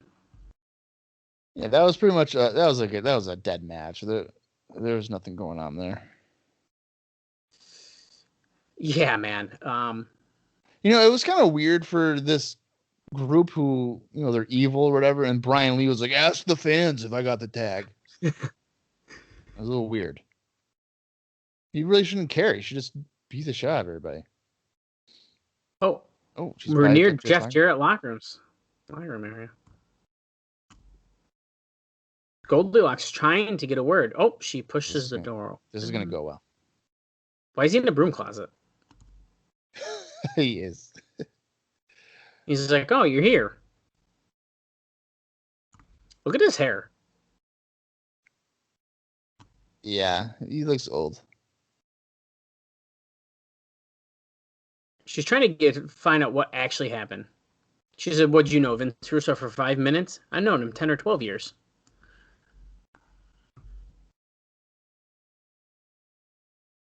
At one time, we were best friends because he got me millions of dollars and a couple heavyweight titles. That's true.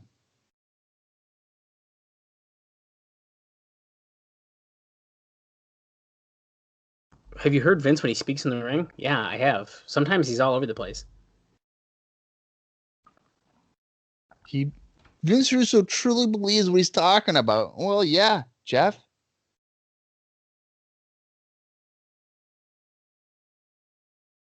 He's trying to save everyone's job, apparently. Okay. Yeah, man. Screw tradition. It's all about sex. He's going to take off his jacket. It might be time for a change. Joke's on you, Goldie. Well, it's important to note he is wearing a sex shirt. He's got a VHS tape. Wait a second. I wonder if that's the same VHS tape that I purchased that Jeff Jarrett signed. Yeah, I doubt it. I don't know. I haven't played it yet. I have no idea what's on it. Mike Tenay is shocked. And he's not shocked that Don West is wearing a silky red shirt and tie. I am still. Come on, man. Why is Mike Tenay shocked by Jeff Jarrett? Jeff Jarrett was a heel 3 months ago. Hitting everybody with a chair, and now he's part of sex. What shocker. This isn't like Ricky Steamboat being a babyface for 20 years and then being like, I'm a heel now. It's not surprising. Jeff Jarrett's a piece of shit, character-wise. Not surprised. I mean... also, I was going to mention earlier... He beat up women in fucking WWF. He would hit them all with guitars. Like, what are we talking about? Oh, wait. A sit-down interview with Mike Sanders and Glenn Gilberty. Did we got the tape? Director of Character Development. What? It's another new name. That's got to be the joke. I hope it is. Oh, how many great characters have you developed? And Glenn is like, oh, I'm not qualified.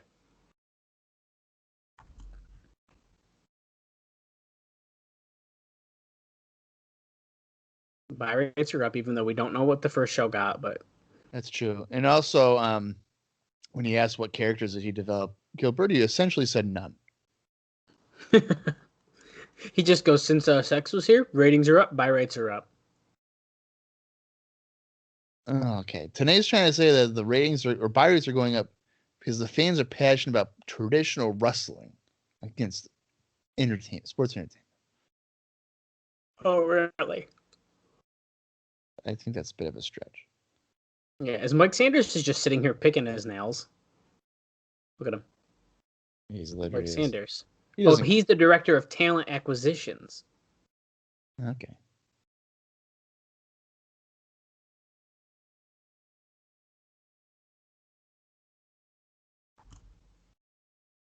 Oh, he said he'll slap the taste out of his mouth.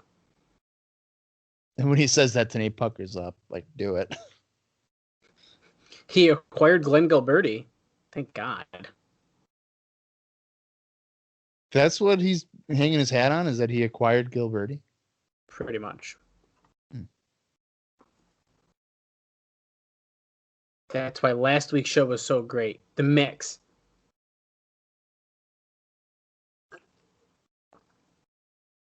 Traditional wrestling. 50 or 100 years ago.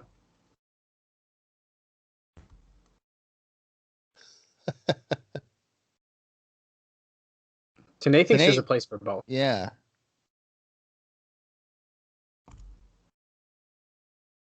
Tales, has there really been any traditional wrestling on this show ever? I wouldn't say so, unless you count some of the boring as shit matches that we saw early on. But yeah, I don't know. I don't know. They tried to. I feel like when Konnan came in, like Konnan and Jarrett, it's for the title, and they're traditional and blah blah blah, and that fell flat really quick. Yeah, but he had Kamala, Mr. Wrestling 2, Hacksaw. They're shooting a bunch of references out here. Yeah, but one of the matches for Jarrett and Henning was Henning getting busted open and wrestling for 13 seconds. Yeah, there's that too.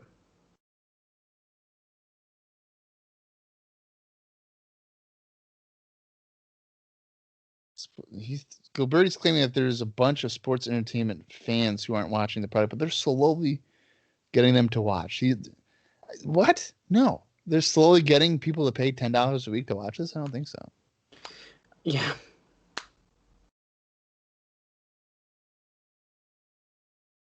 Saying 6 million people got sick of sports entertainment and want wrestling. I don't know if that's true, but okay.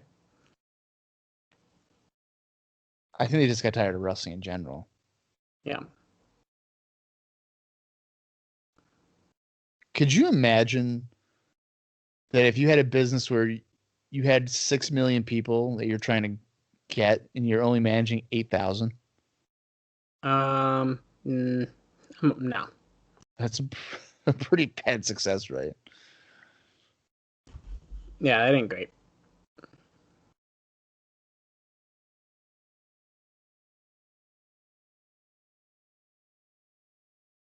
What? Oh, okay. So now they're basically just telling us that what I do is not real. That, I and just do he's this for like, yeah, I'm not going to wrestle a great match for 20 minutes.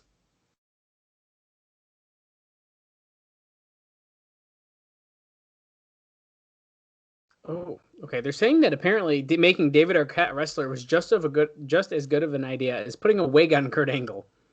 Well, the wig on Kurt Angle was more successful, and that one girl, I'm liking this combination of Lollipop and whoever that other girl is Hey, here come the hot shots. with Mike Sanders.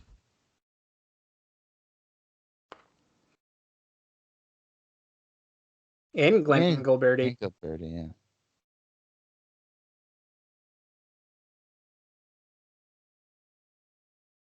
Are we already? We're gonna get them against America's Most Wanted. Yeah. Does sound like that. Is that the trend with these guys? Is that they attack America's Most Wanted and they don't wait to have the match? It's just 30 minutes later. Not even 30 minutes later. This is like 10 minutes later. All right, let's see James Storm. All right, he didn't look mad. Speaking of that James Storm thing, even just on one of the more recent episodes of 83 Weeks, they were covering a TNA show. I can't remember off the top of my head which one. Against All Odds 2011 was Against All Odds? Yeah, 2011. And they bring that up again. That James Storm has a boo-boo face. Every time he wrestles, he makes note of it. Storm and Riley starting off here. Storm with a stiff-looking clothesline. We're at 47-25, which I still feel like we've been watching this show for about 3 days. Yeah, dude. I don't know if it's because I still have like a buzzing headache or what it is, but this show's dragging on. Yeah, the headache probably doesn't help. Oh, this double team move. I also think, though, as they do like Harris held him for a middle rope dropkick on Riley. I think it also doesn't help that we only know of one match, which is Vader and Dusty against Harris Brothers. I feel like when we know more of what's going on, yeah, it builds to the anticipation of it, so we look forward to it. But we just don't know what else is going to happen as they sent the hot shots into each other. Storm with a crossbody off of a backdrop by Harris to the floor. Hot shots are done. They're done. They're out. And now, thank God, we're both wearing blue tonight. America's Most Wanted has blue elbow pad and blue on their tights, and Hot Shots are wearing blue tights as well. Everyone's in blue. Do you think the Hot Shots will win this one? After returning and stuff, I feel like they should, but America's Most Wanted are, I guess we can call them the number one contenders. Well, they're due a title match, aren't they? Yeah, so in a way, no. This is a match that should probably not end clean either way. Well, I don't know why you're booking hot shots in spots where they can't or they shouldn't win. I mean, I feel like they need to have some level of momentum. As Chase Stevens just hit a nice heel kick. I agree with that. And Cassie Riley tagging in. I never really noticed, but Riley and Stevens kind of have lengthy runs in TNA. I didn't realize that this tag team lasted this long, so I think that's kind of interesting. Yeah. They do a double dropkick to a kneeling Harris, but Storm breaks up the cover. Gilberty and Sanders sharing notes or something. They're coming up with a game plan. Riley with a slam on Harris and moonsault off the top for a 2 count. Referee Rudy Charles there, when he goes slid to the cover, he nearly slid out of the ring. The mat must be slippery. It must be like a slip and slide. Oh, God. Are they going to be able to do this? Okay, they did. That move is so stupid. They did that weird wheelbarrow leg flippy move onto Harris, I believe. Yeah, it is. Wasn't it the not the Harris brothers? American was one that tried doing that move before and yes, failed at it horribly. Yep. I wonder if is. I wonder if they were trying to show them like, hey, this is how you do it. Well, they did actually. I mean, they did it. It just looks stupid. That's all. Yeah.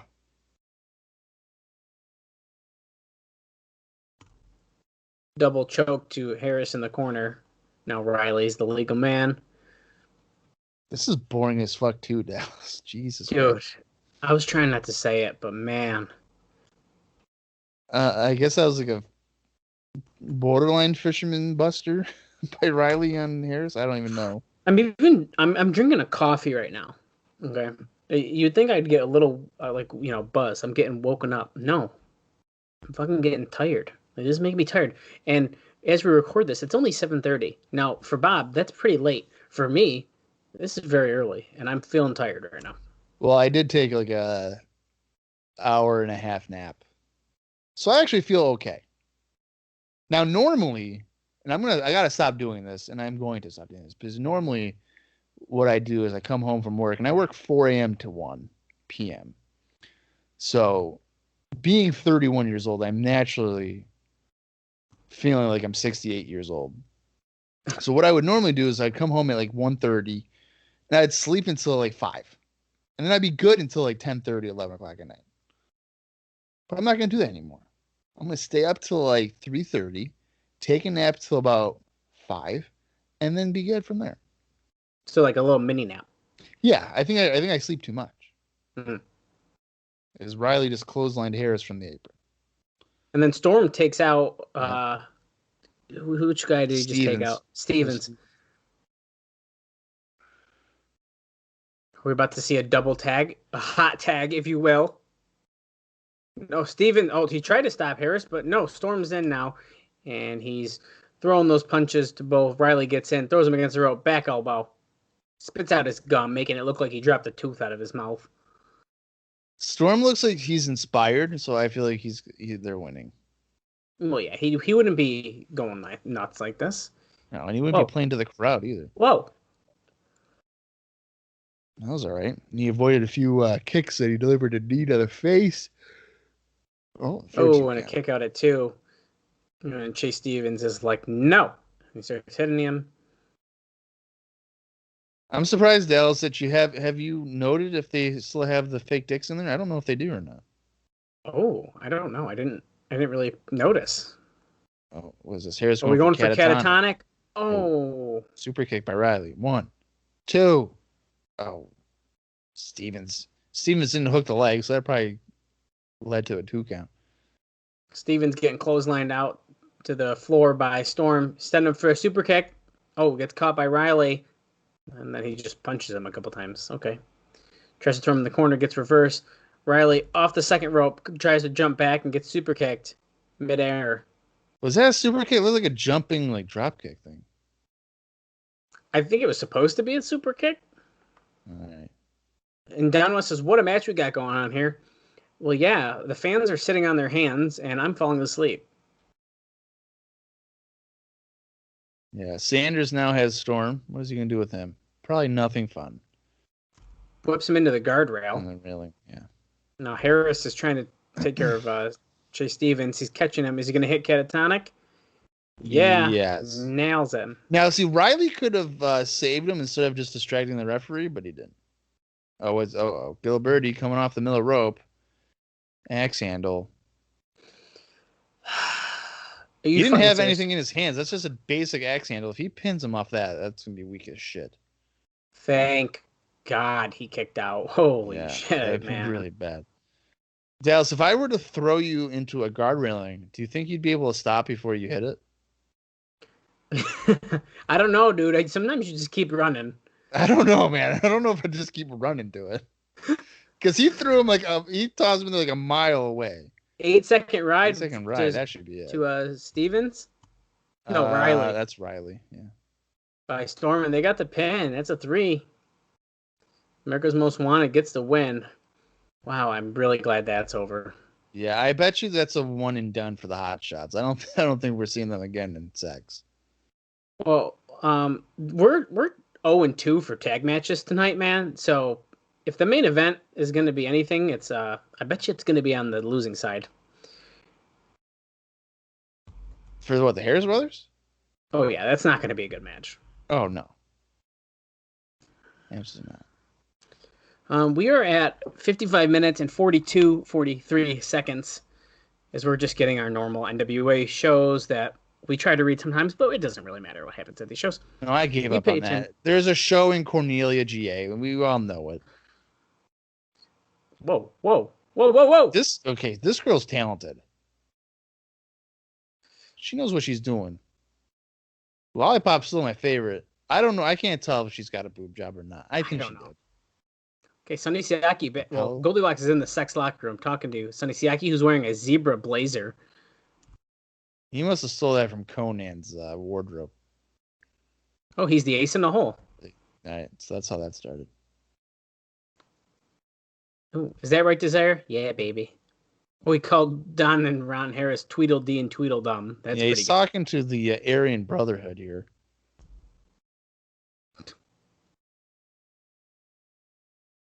Siaki saying that Vader and Dusty are 200 years old. He's asking where Raven is. Where's Raven? Is he pooping? He's taking a shit. Why is he looking over there? Okay, yeah. Raven was going to the bathroom. Glenn Disco and the Hot Shots just came back. He says, hey, no, that's okay. No pain, no gain.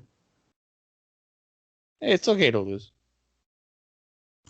Oh, he wants to give him some advice on his House of Horrors match or whatever, and Raven says, whatever, and he leaves. What the hell is a House of Horrors match? The Raven Clockwork Orange. Yeah, but that's not even a thing, is it? He talked about it last week. That's it, though. Yeah, but I didn't think it was announced as being anything. Hey, So that girl, Raven one of the dancers took their wedgie out. That's bullshit. Agreed. But Raven's coming out here in like a shirt. He was not wearing this shirt earlier, so I'm not quite sure why he's got it on. But Well, he was wearing it in the locker room there, was he? Well, yeah, but it's not a Raven shirt, is it? I don't think so, no. Who is Raven going to wrestle? Which X Division stud is he going to be wrestling here tonight? Oh, it's debuting tonight, but this is Apollo's theme song, isn't it? Or SATs? SATs. Julio De Niro of ECW fame, also known as Julio Fantastico. Oh, and the WCW Power Plant. All right. Well, here's a fun fact about Julio De Niro. You ready for this?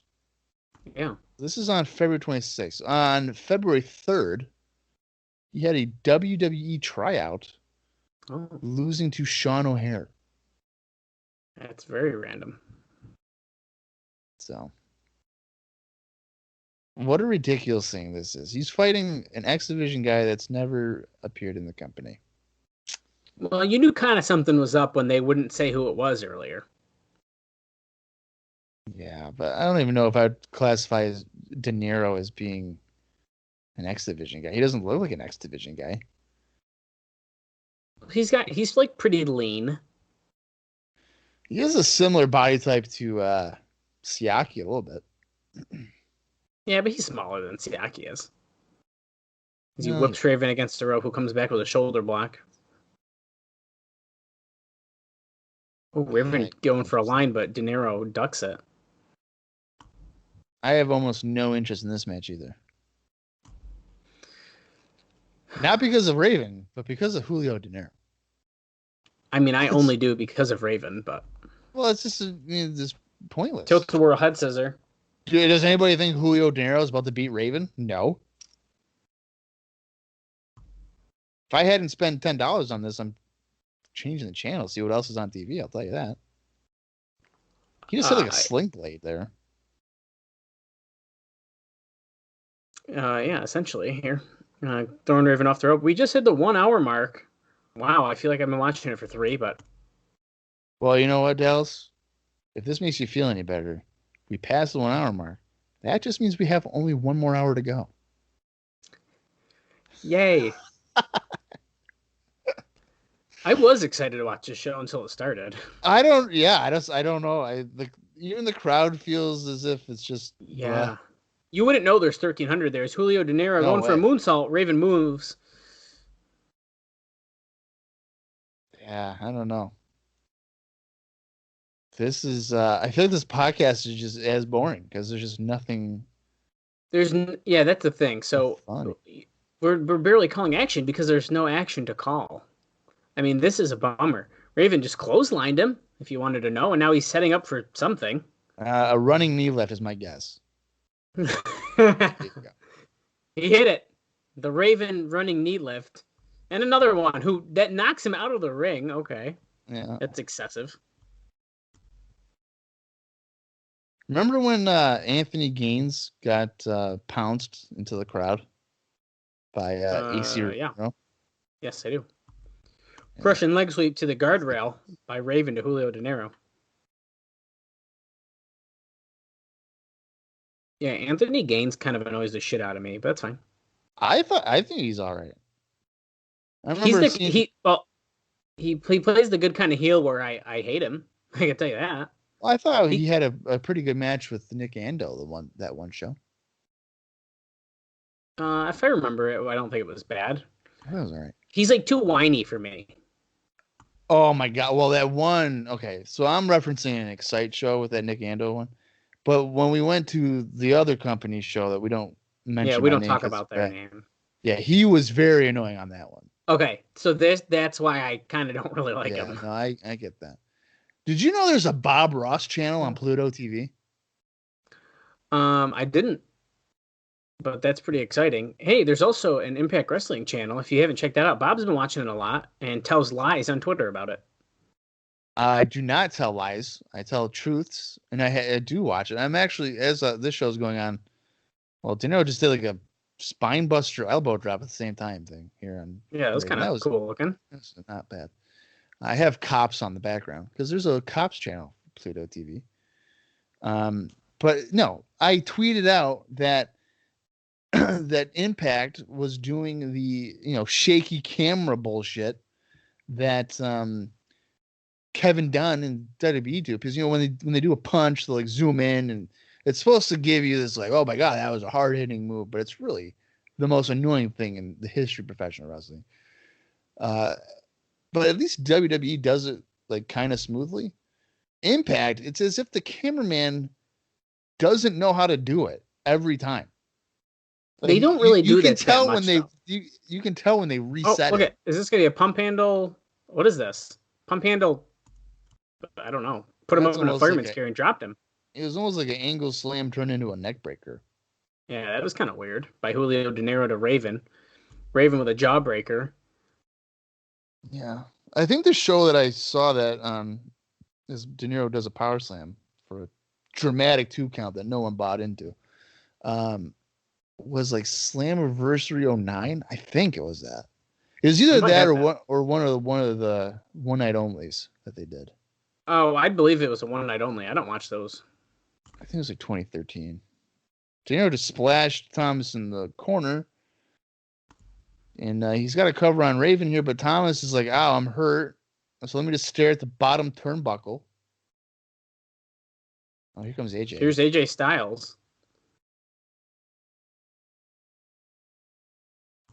Look at this. He just knocked down Julio De Niro.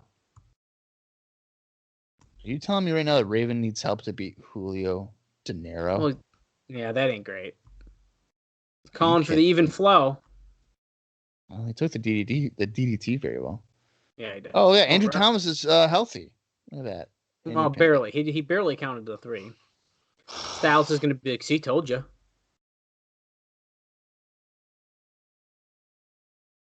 Yeah, he doesn't. See, why? Why does he need help to beat Julio De Niro? Yeah, leave Raven alone. Not a fan of that. That just means that Raven's going to help him beat Sandman, right? I would assume. Yeah. Which is then going to lead to the Raven, the Clockwork Orange Raven House of Fun match. Well, they've been giving her a lot of airtime tonight. Yeah, but the more I see her, the more she's clearly a butterface. Well, good thing I wasn't looking at her face. Yeah, well, I do, because I respect women, but she definitely has a butterface. Well, so do I. Yeah, but yeah, you respect women as you call her a butterface. I was wondering if you're going to pick up on that instead of just being like, yeah, I guess. Oh, Konnan, our favorite.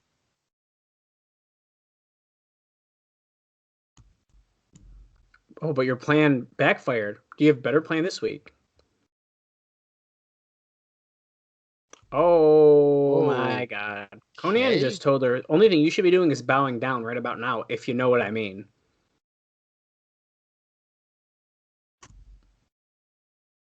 Wow. He basically is like, he wanted to see what Jerry Lynn could do. He showed me what a 14-year-old veteran could do against a 2 to 3-year veterans in the SATs. Which was beating him. So clearly Conan's not associated with the Maximo Bros. Not anymore, it doesn't seem like. But he says, hey, X Division, it's a ripoff of Lucha Libre. So just so you know, he's calling someone in here. Oh, baby, it's the Juice. Juventud Guerrera, unannounced. You dumbasses, announce this shit. What is wrong with this company? You have a chain from the back. You have a pay-per-view model business trying to get $10 from people, and you're like, we're not going to advertise one of the best cruiserweights in WCW history appearing on the show. That's good. That's the Juice right there. He just said something in Spanish, and I don't know what he said, but Orale. Oh! He slapped Goldie's butt on their way out. Yeah, that's nice. Back to this other girl here. Well, Lollipop better pick her shit up, because they're focusing way more on her than Goldilocks. Come on, Lollipop. Maybe this is why Lollipop got a boob job. She's like, I got to compete. Yeah, look at her. Thanks, Lollipop. Lollipop's the MVP of the show. I'll tell you that right now. Led to the ring by Konnan. Juventud. The Juice, baby. How do you feel about Juvi's, I mean, I think you heard it, right? His commentary, like, on Thunder. Oh, I can't remember. All right. Because he'd be I feel like I remember. Come back. He was, like, doing a rock knockoff, remember? Yeah, I kind of do. I think the gimmick of the Juice is absolutely hilarious. So I'm all for it. Because I guess I don't really get it, and maybe that's why I like it so much. No, he was purposely doing a knockoff of The Rock. No, but like, what is the Juice? What does that mean? He's the Juice. I don't know what that means. There's nothing that you need to know. There's no question. People who know what the Juice is, people know.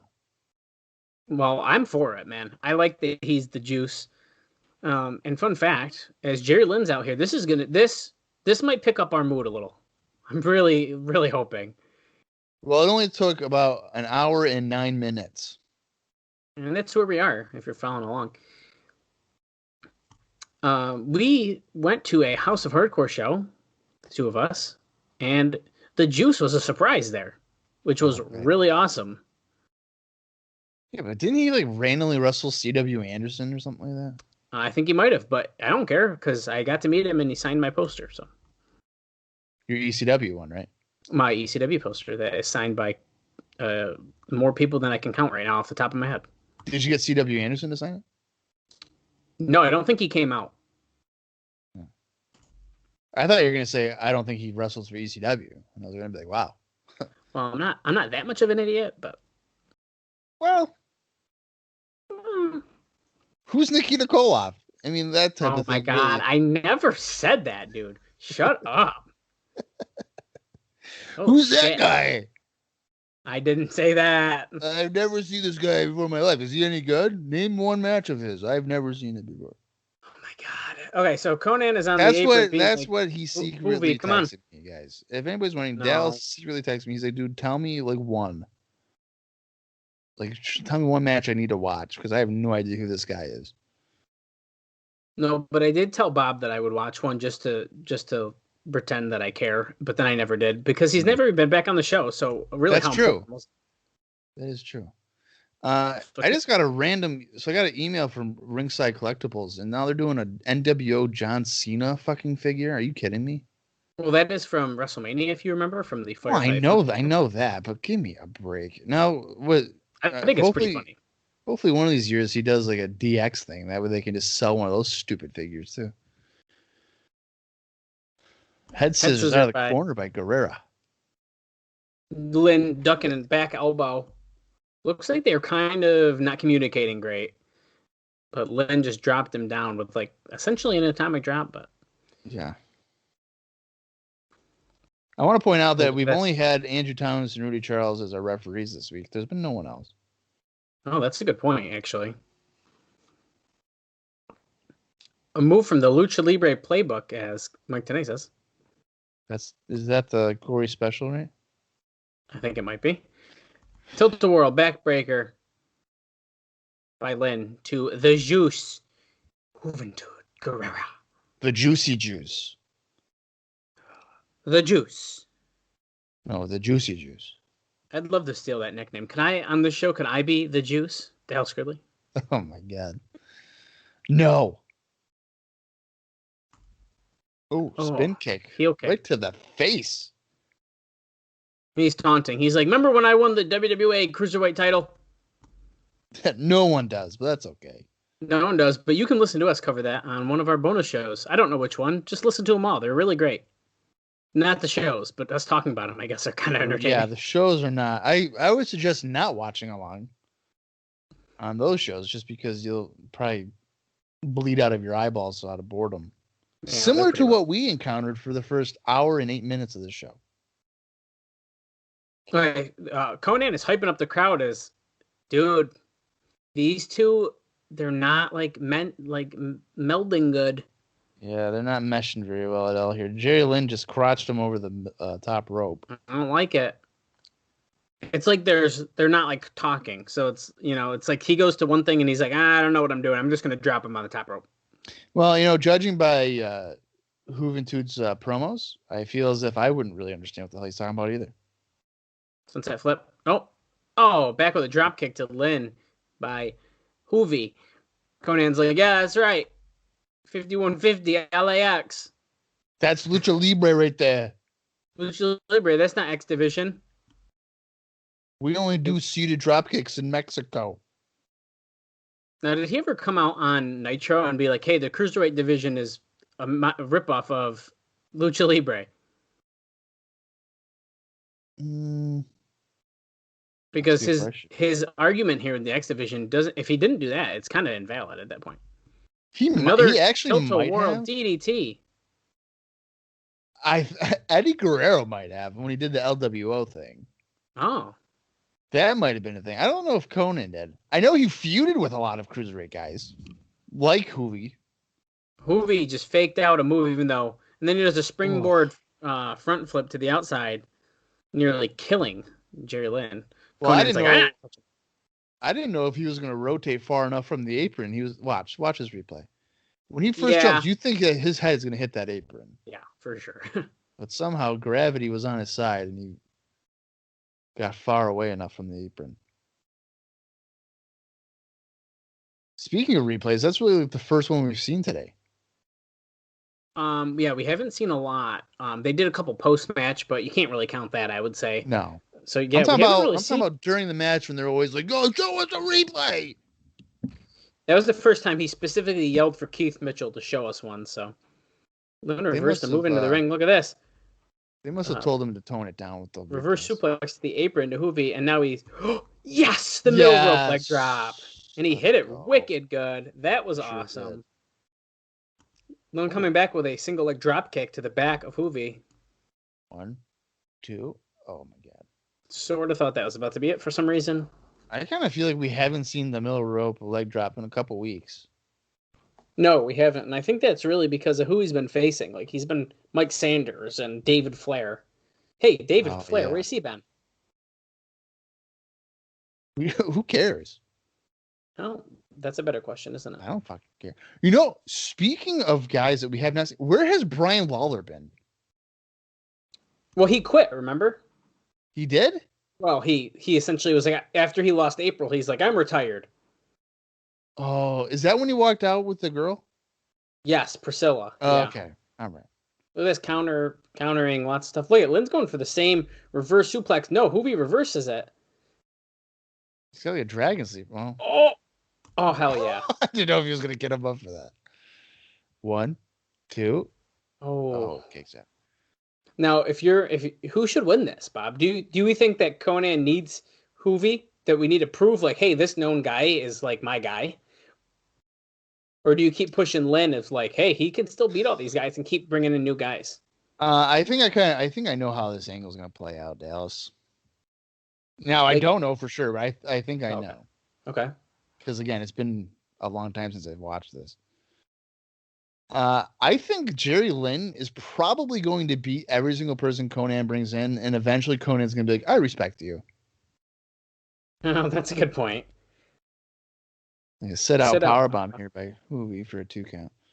I was sort of thinking that, Bob, but I didn't want to admit it. That's what I think. Now, it's not going to lead to like Konnan teaming with Jerry Lynn or anything, but I think at some point he's going to give like the X Division the seal of approval because Jerry Lynn beat all these Mexican wrestlers. And then he's going to say 5150 LAX. Yeah, pretty much. But if that were not to happen, they just messed up. Roll up by Jerry Lynn. Kick out.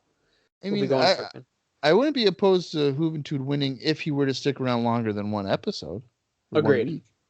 A lot of different pins to each other. All of them 2 counts. Hoovy going for another one. No. Lynn reverses. He's got the legs. Oh, that was wicked nice. Close. That was a good near fall. Oh, German suplex. Hoovy lands on his feet. Wheelbarrow Bulldog. Boom. Plants him. Jerry Lynn nearly. I'm laughing because Rudy Charles had a look on his face of like, I really got to try to do another pin attempt. Like he's just getting annoyed. He's pretty good at like the close ones that he does that. Like, whoa. Yeah. Well, and he seems to keep a good pace on his, like the speed of it. He really does. Because even on 3 counts, it's not like he goes fast. Whoa. See? Like that 3 count, he didn't like go wicked fast. He kept like a normal pace for it. That was a strong pin by Lynn, and what I mean by that is the way he held him down. He held his arms and like it was one of like the bridging ones where he was bridged back. But so Lynn won, and Konnan runs in the ring like, "What are you doing?" And then he kicks Lynn out, and goes, Conan's pissed. He's like, "What? Now I got to bring in friggin' Psychosis? Really?" Now, is it safe to say that was a disappointing match or what? Yeah, I mean there was a couple like good little things, but compared to what I was expecting, that was pretty disappointing. That was clunky as all hell to me. Clunky. Oh, Konnan grabbing him by the face, yelling at him. You're an embarrassment. I hate you, Konnan. You're a loser. Hoovy's like, fine, I'm going to join the X Division then. Konnan is pissed. I still want to see Hoovy in the X Division, even if that was a lackluster match. I agree with that.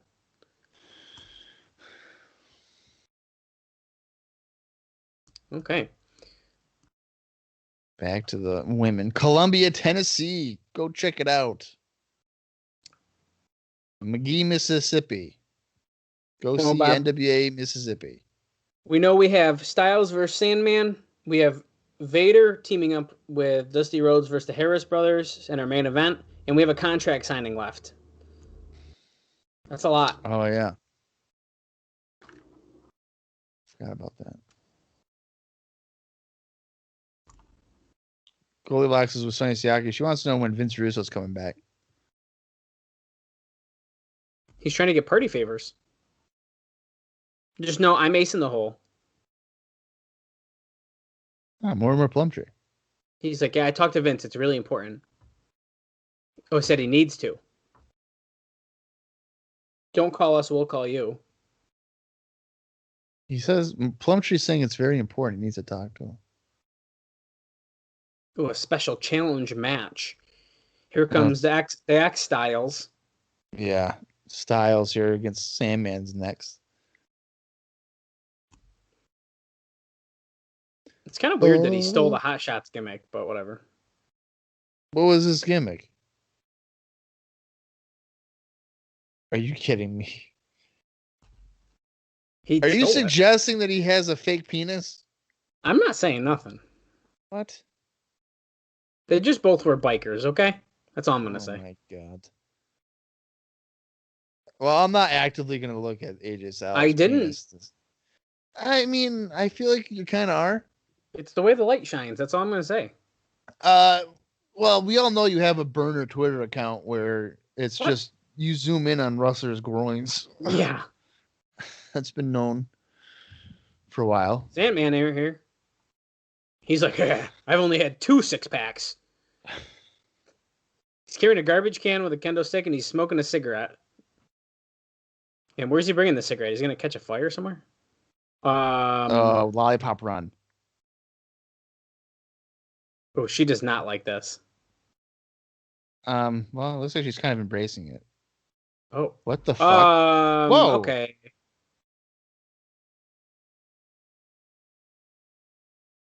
She had to have known that was happening, right? I really hope so. Because if not, I'm very, very uncomfortable. Dude, if Sandman fucked Lollipop, I'm pissed. Well, yeah, well, he just groped her and started making out with her, so. Is Sandman the most unathletic looking wrestler, or is it just me? If you can get away with that kind of gimmick, man, I guess. No, but just look at him. He's chugging beers. Okay, he's smoking. Okay, he spit on everybody. That's a COVID violation if I've ever seen it. No smoking. Smart. He just gave someone his beer can and they dropped it. They dropped it. They're not interested in that. He's got another one. Dallas, he probably has 500 of them. So my problem here is that, like, what is he looks drinking? Like a Keystone? It does kind of look like that. Dallas, how would you know? You don't drink beer. Okay, that doesn't mean I know what a brand looks like. You don't. You know what a Keystone beer looks like? Yeah, it's blue. Well, it's a black can though. So. No, well, it's black on our thing. Doesn't mean it's not blue. Are you secretly an alcoholic and I'm just now learning this? Yeah, I mean, kind of. Yeah, that's probably the headache, right? You haven't had a beer in a couple hours? I'm chugging coffees right now. You're chugging coffees. I have Coke Zero. And I want to thank Coke Zero for sponsoring the podcast. Yeah, you fucking wish. What?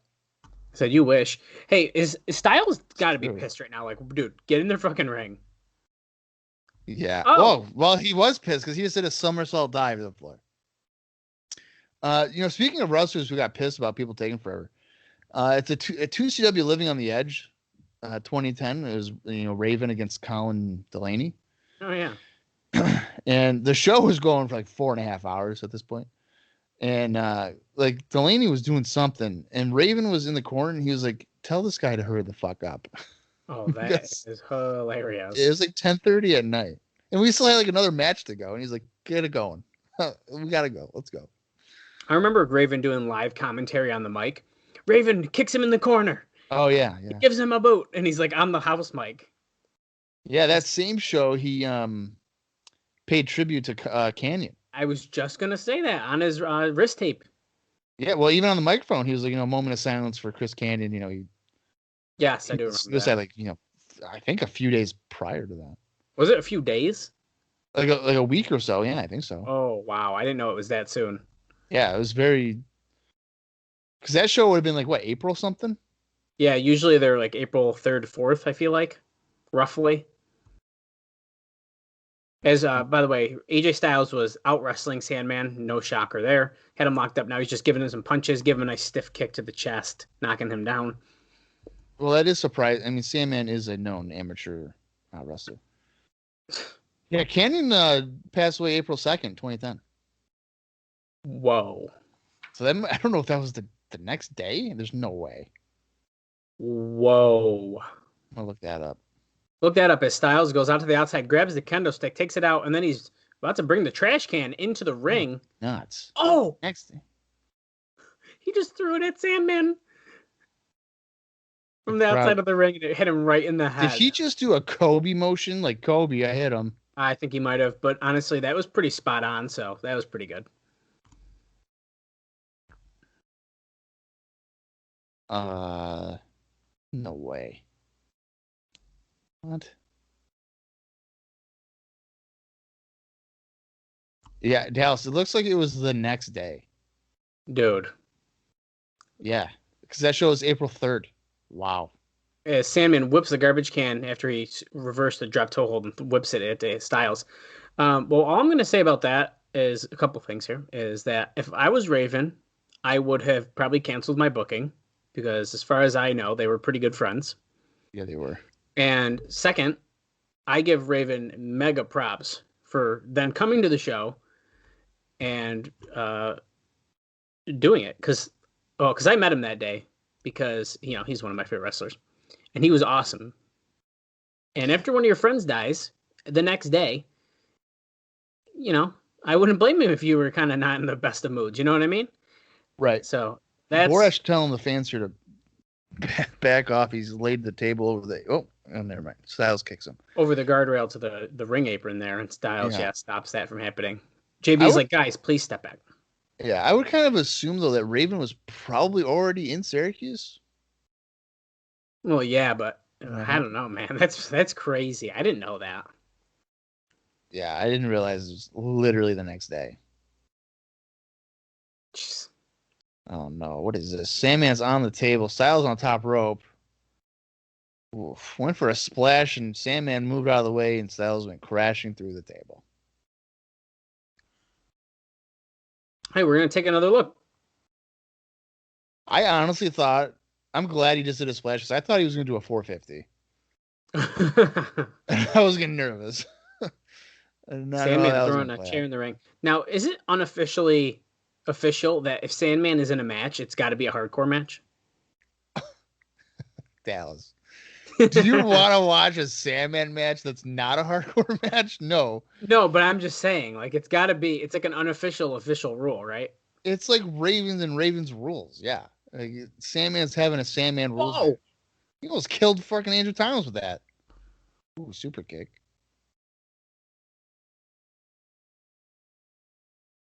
Wow, with all the super kicks we've seen lately, the Young Bucks would have been killing it in TNA in 03.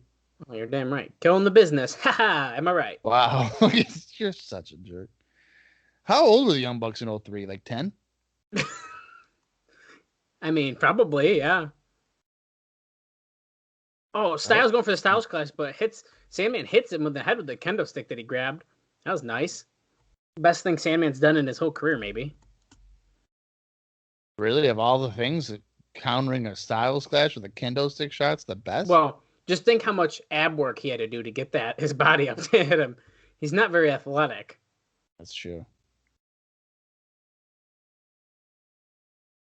What in the hell? Sandman countering move. Catapult. Oh, jeez. Catapulting Styles into the wedge chair in the corner. Of course, there's a ref bump. He tries to give Styles like a schoolboy and then knocks the referee down. Where's Raven? Well, exactly. Wait, the ref's already starting to get up? That's the shortest ref bump ever. Yeah. What's he doing? He's going to go for a Hurricanrana or what? He's going for the Sandman. He calls it the Heineken Rana. Oh, here's Raven. Oh my God, is he gonna do this right now? A second rope Styles Clash to Sandman. Tuck your head. Oh, thank God. He did his knees. He put his knees up, which he probably Yeah. fucking shattered. Yeah, he probably fucking wrecked his knee. Styles with the win.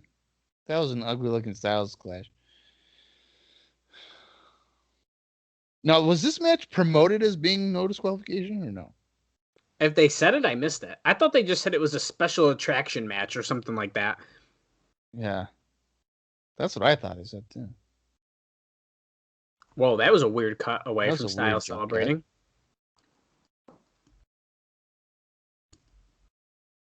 Who's unbeaten? AJ? Styles in hardcore matches, he's unbeaten. Well, we have just crossed the hour and 30-minute mark. We're at hour and 30 minutes. So hour, 30 minutes, and 10, 11, 12 seconds, if you're following along here. We have one more match, which is that tag team match, and then we apparently have a contract signing. Well, I hope that the tag match goes about 15 minutes. Whoa.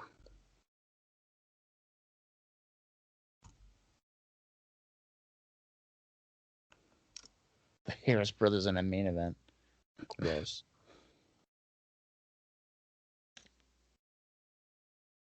Is Don going to do a hard sell for next week and we're actually going to know what's going on or what? No. Konnan's going to bring someone. You'll find out next week. Okay, let's see what Don says here. Kid Kash defending the X Division title for the third straight week next week. Doesn't say who. When is Jerry Lynn going to get his title shot? A House of Clockwork Orange match next week. So Don doesn't know the name of it. Clockwork Orange House of Fun match, right? Yeah.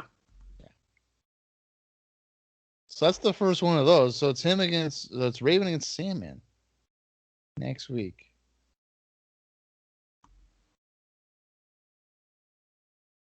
It's pretty big.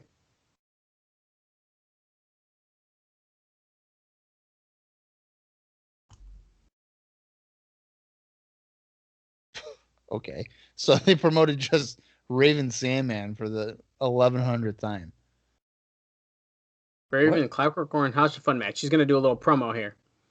He has a destiny to be NWA World Heavyweight Champion. So, Raven's talking about destinies. Now, Jeff Jarrett had the same type of promos leading to his match with Ron Killings. Is that going to be like a trend? Probably. Oh, is he talking about Styles having a hard-on for his crucifixion? He's putting Jeff Jarrett on the back burner. Oh, he's talking about Sandman. Taking him in the Ravens Clockwork Orange House of Fun match. It only existed in his head originally. Now, next week. He's bringing the creation to life next week.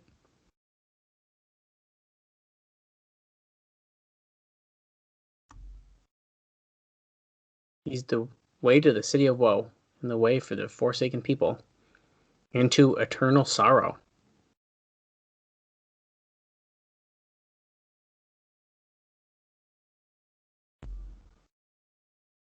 Great camera work here. The camera guy is falling down. I thought he was going to explain the match.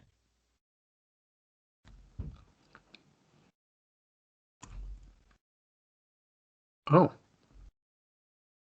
The loser will be dumped from his perch through a pair of tables. And for the rest of the creation, you'll have to wait till next week. So he did kind of explain it. So the loser will get thrown off the balcony onto tables, which we've seen 50 times already. But it's double tables. And it's his perch. Quote the Raven, nevermore.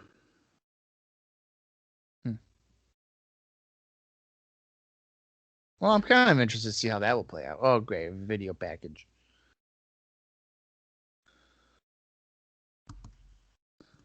Why is it dramatic music like it's Titanic? Dude, this is literally Titanic music. It kind of is.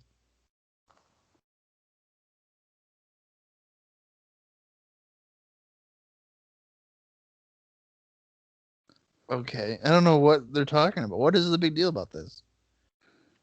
Vader time. Wait, hi, it's me, baby. According to Dave Meltzer, I'm way out of shape. I'm a fat piece of shit.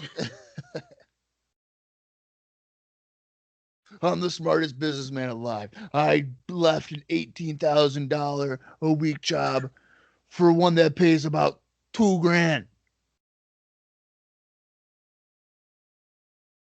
Oh, it's now this is Nikita Koloff, as Dallas did not know. Oh my God. That's what we're gonna do every time there's a mass wrestler and they reveal themselves. I'm like, Dallas, you think it's Nikita? I'm not letting it go.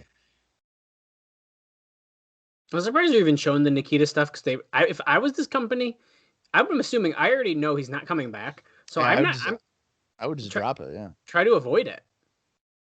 Because realistically, listen, I'm not saying fans are stupid because trust me, we remember a lot, but from we don't. We tend to forget. Well, we forget each week what happened. Well, okay, so that's a good point though. I'm gonna forget like, oh wait, where's Nikita? And it'll be 3 weeks after he's already been gone. So at that point, does it really matter where he is? I already forgot for 3 weeks. Yeah. It's like you were just like, wait, where's Brian Lawler? It's like, who gives a fuck? I don't know. He's been gone for so long, I forgot about him. Yeah. That's like old news at this point. I mean, it's fun to remember, like, hey, where'd he go? But that's why, like, in wrestling, you can sort of act like people are dumb. Like, there's some things you can just forget about. No, you're right.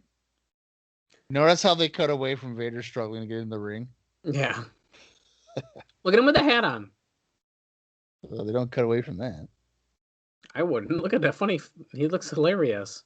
Did he get hit in the head with a chair from Jeff Jarrett?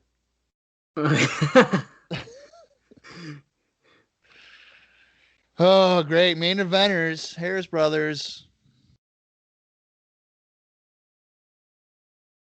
Yeah, great. Big Ron and Heavy D. The Harris Brothers. You know, what to this point, what do you think the best match has been? On this show? Yeah. Jesus Christ. Okay, well, if you're gonna put a gun to my head and you're gonna make me pick one, I would Jesus, Bob. I guess I would have to say Jerry Lynn and Hoovy. Really? Which one was better?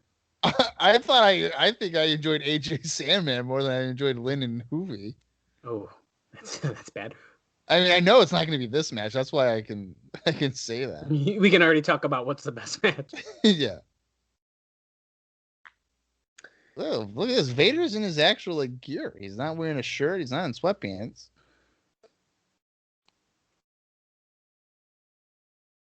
Maybe Dave has a point. Vader is looking pretty big. You know, I was from the side. Maybe he's onto something. Oh, but he's running the ropes like he's 30 again. Yeah, but he might collapse at any minute. We don't know. Hey, the ace in the hole is out ringside. Who? See, Vader, like here where he's like getting the crowd to cheer and shit. Get out of here with that. I want scary Vader.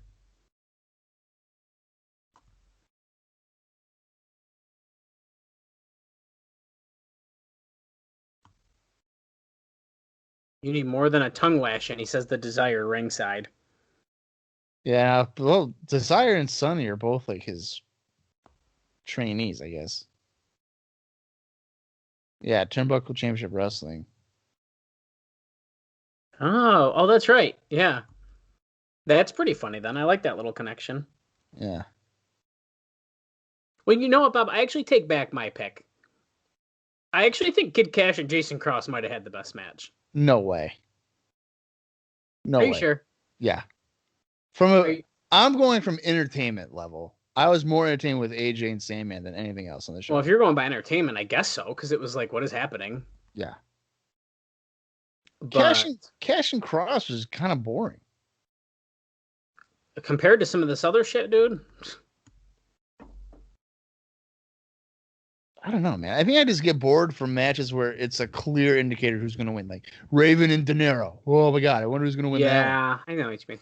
Now, so we're watching Vader's TNA debut right here, which is very odd to even think happened. And I believe this is Dusty's first match too, isn't it? Or did he wrestle already? I can't even remember. Here, I'll look quick. I'm not going to miss anything if I look. That's a really good question. If he has, it's not been memorable. We forgot about it. Oh yeah, he did wrestle. Who did he wrestle? It was Triple X and Russo versus Dusty, Jarrett, the Road Warriors. Duh. Oh right. But yeah. to be fair, he came in at the very end for like elbows. I mean, he didn't really do anything. Yeah, well, that was Vader's did an overhead belly-to-belly suplex on one of the Harris brothers, followed by a splash, which probably didn't hurt because he got a lot of cushion. Oh, look at Ron Killings is the truth is watching from the stands. Is there a kid just sitting next to him? He's like, screw it. Yeah, there's two kids. Yeah, the one kid's just staring at him. Is that kind of like when Raven brainwashed Sandman's kid? Those are like his kids that he's brainwashing. I doubt it. What was he just hanging out at Raven's perch? Wait. By the way, hey, Dusty's in the ring now with Heavy D. Oh wait. Oh yeah, that's Heavy D. He's got the shirt on. Yeah. Now, Dusty Rhodes. I'm just gonna tell the story on this podcast because I don't think we have. I got to see Dusty Rhodes, not in a match, but it was at Battleground that Bob did unfortunately not get to go to because he decided to not come. I was not invited. And notoriously, the whole thing here has been, I could have sworn we asked you. I didn't say that. But you didn't. That's the Joe and Chris story. Mine yeah, was actually, I remember I brought your name up. I remember getting a message or something, or I think I messaged somebody, and then you guys were like, "Oh yeah, we're going." I was like, "What?" Oh, Siaki putting the boots to Dusty Rhodes. Yeah, you texted me and you were not happy, and I felt wicked bad. I don't think I really care, to be honest with you. Dusty's bleeding. From what? Siaki kicking him, I think. Ugh. What year was that? 2013? I almost was going to say 14, but I'm not quite sure, to be honest. I think it was 14. I think that was definitely when the network was around. Or started. Okay. Well, you didn't miss anything, so. I know it. Well, there was, I guess there was like a good tag match, wasn't it? Like Cody and well, yeah, if you had to pick against the something. Shield. And I mean, it was kind of cool to see all of them together because that's like a pretty famous picture of the three of them. Yeah. And I remember it was like RVD and Alberto Del Rio or something in like a ladder match, or a TLC match or some bullshit. It was like, what? I think it was just a hardcore match. Or Extreme Rules, maybe, yeah. I just remember there being a ladder. Oh, okay, low blow there by Dusty. And then there was also a, I think Daniel Bryan and Orton. Oh, yeah. Like the first of like 90 matches that they had. Yeah, really. Well, this match is just as slow as I expected. Very, very slow. All they're doing is punching each other. This is fast paced. This is like Amazing Red against AJ Styles. Now, if you notice, when Dusty Rhodes just did a somersault 450 clothesline to Ron Harris here. Well, here comes Heavy D with Big Ron. If you notice, though, when like Low Key, Skipper, Amazing Red like aren't on the show, there ain't a lot of excitement. When those guys are on the show, yeah, I feel like I know we're gonna get good matches. Yeah, no kidding.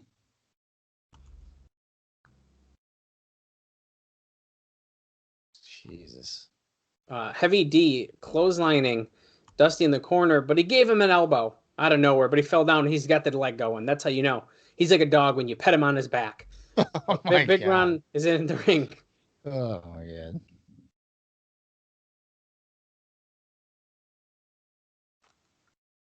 Who would have guessed that Dusty's probably the most agile between Dusty and Vader? Oh. Yeah, really. Come on, Dusty. Just end this match. This match can't go very long if there's a contract signing, right? Well, yeah, we just hit an hour 44 minutes and 3 seconds. So Vader got tagged in when he was already in the ring. I don't understand how you can do that. Ooh. It's time. What time is it? Vader time. Dusty's going with his signature punches, that big heavy D. Rudy Charles has lost complete control of this match. Yeah, but it's still like, what is happening? Is it safe to say that we can just hope that Vader's contract actually isn't long term? Well, Sonny, Siaki trying to get involved. I think Vader's about to turn on fucking Dusty. What? Oh, bell has rang. Oh, Dusty's going to turn on Vader. He's got his belt. He's going to hit the Vader bomb. He's going to go for a moonsault. He's not. There he is, killing Sonny Siaki. Desire steps in the ring. That's not a great idea, but okay. No, why would you do that? Oh, she's going to get spanked, ain't she, with the belt? Yeah, she is. No, don't do it, Dusty. Don't do it. Vader's watching, so no one gets in the ring. Is he going to hike her up? Oh, boy. No. I can't believe it. I thought he was going to, but he did kind of touch her butt crack, which is a little weird. Yeah. Okay. So that's it? Oh my God. Bob, who's that? Dallas. That's Nikita Kola. I can't recognize him with that beanie on his head. We were just talking about how we haven't seen the guy. It's probably it. Now he's Wow. I actually cannot believe he's back. here. Me either. I didn't think he was coming back. I thought it was like a one-off type of deal. Oh my God. He's going to hit him. He's standing face to face with Dusty and he got the elbow. Oh.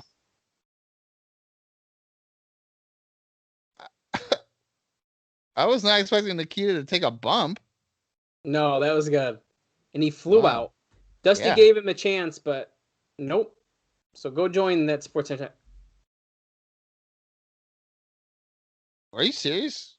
So Nikita just rolls in the ring, takes one elbow, and he bails? That's it. We don't even know why he's there. He just got paid probably $2,000 to do that. I was just going to say, I hope Nikita lives close to Tennessee, because if they paid for a plane to get him in there for a 5-second spot, that's kind of ridiculous. Vader and Dusty Rhodes win by disqualification. Wow. Odd choice. I would have, if you were going to. What a heartfelt moment here. Vader and Dusty prevailing. Wait, Raven is, or sorry, Goldie is outside with Swinger and Diamond. He's talking with his ECW boys.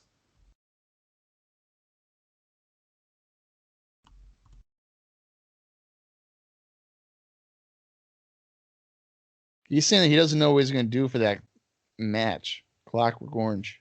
He's like, that's not the hack I know. Which is a fun little dig there. Why does that jersey on Diamond look so weird? Did he cut the arms? I think he might have. Yeah, he cut the arms on that. He had to have, right? Unless it's... Well, the football ones have shorter arms because of the pads, right? Yeah, but I don't think they're like that. Because like my jerseys, they go to like my elbow.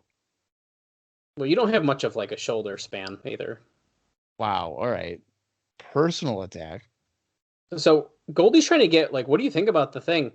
And Sandman, he's extreme, so he's going to just hit himself in the head. And Goldie screamed because she got covered in beer right there. I hope that he spit that beer right in Simon Diamond's face. All right, big contract signing coming up next. The good thing is that we have such limited time left that it can't go on for 20 minutes. Yeah, we're at 148.09, and these shows usually are around 153, 154. So we got about 6 minutes. Well, roughly. Last Welcome time home we went. Jeff sign is in the ring. We have 10 minutes max, I would say. You think that's gonna go that late?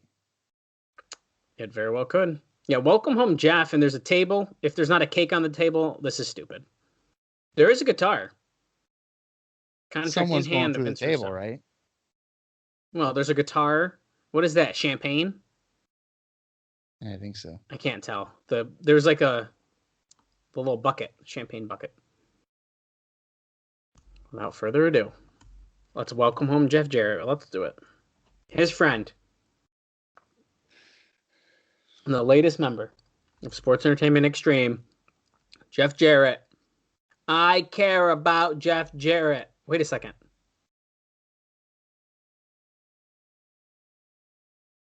What the hell? Oh, this is the tape. That's Vince Russo's sons. They're saying they love their dad, Uncle Jeff. Uh-oh.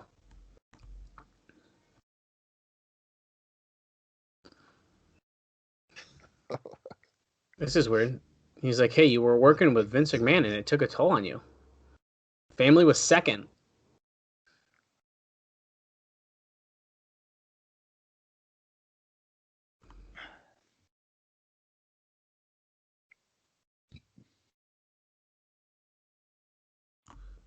No, they're doing like picture in picture. Vince is looking emotional that he sees his sons on the big screen, which makes me feel as if does Russo literally never see his kids? Well, he's in Nashville now. They're talking about having to move to a new state, having no friends and stuff. Wants to come home and talk to his father about it, and his father's not home. They can't deal with it anymore, they're saying.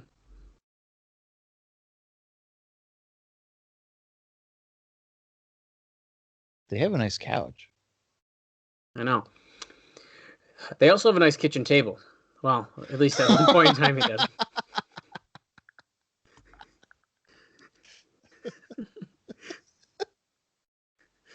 Oh my god. You've told that story out here, haven't you? I believe I did. Okay. I'll tell it again soon.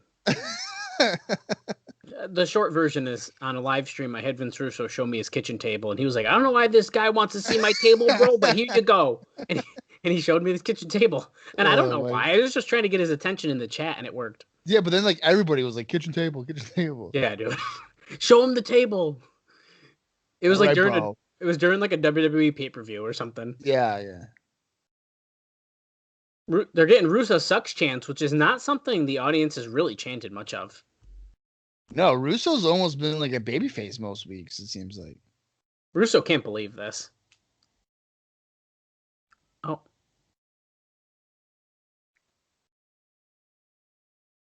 Oh, that little shit didn't tell you. I let him stay up late and watch the Howard Stern show when their mother goes to bed.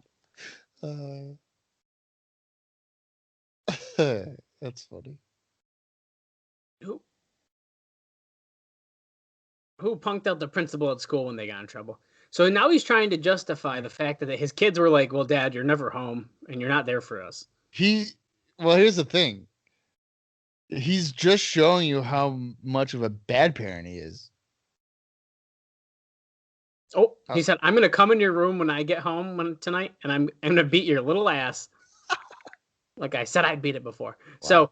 So yeah, he's definitely trying to get the extra heat on him by being like, I'm going to come beat my kids up when I get home. And here comes Jeff Jarrett. Well, his theme song, at least. Yeah. That's funny. That little shit doesn't tell you I let him stay up late and watch Howard Stern. When I get home, I'm going to kick his ass.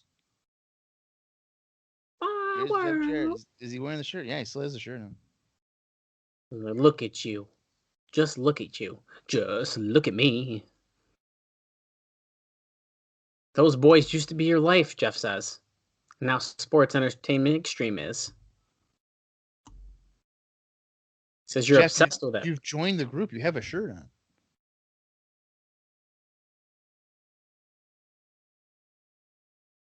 Will and VJ.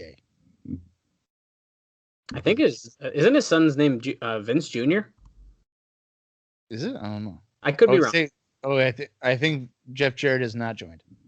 No. Oh, right. Yeah, Russo was there. You were met with a shotgun, and you ran like a bitch that you are. So he's saying when Vince Russo went to his house, they held a shotgun up to him. Dude, you ran like a little bitch. That's so get the pen ready because I'm going to shove it up your ass. And here goes. Oh, my God. All right. He's going right after Russo. You're pummeling him. Well, he was hitting the bottom rope more than he was hitting. Yeah, all right. Well, now he's getting some shots in, I guess. What's this? Son of a bitch. This is Brian Lawler and David Flair. Where's Brian Lawler? Oh, here he is. I jinxed it. Damn it. Who's that? Oh, no. That's Eric Watts. Fuck. Conn West legitimately doesn't know who it is. That's Eric Watts. He goes. He's never seen him. He's never seen it before, so we don't know. Wait, what's in the? He's got the sack. Can we find out what's in that finally? Yeah, we need to know what's in that. Eric Watts. Eric Watts has him. Oh God! And chokeslam through the onto the champagne. I think right. Is that glass? I don't know, man. It might be. This show has turned into Combat Zone Wrestling. He's here to tell the world. Sorry, I didn't quite catch that. Apparently, I'm yelling so much that my Siri on my phone is going off. Eric Watts just said you're gonna pay for what you did, and then that's how we go off the air. So Dallas, what I'm getting out of this is that our next world title match is gonna be Jeff Jarrett against Eric fucking Watts. Stop. Fuck. Well, we went off the air. Yeah, runtime is 1 hour 54 and 58 seconds. Well, Whoa, I jinxed it. Okay. I jinxed this. I was like, hey, I haven't seen Brian Lawler in like 2 months. And now he's here with Eric Watts and David Flair. Now, there's something that those three have in common. Do you know what it is? What is it? You really don't know what it is? I guess not off the top of my head. They're second generation wrestlers.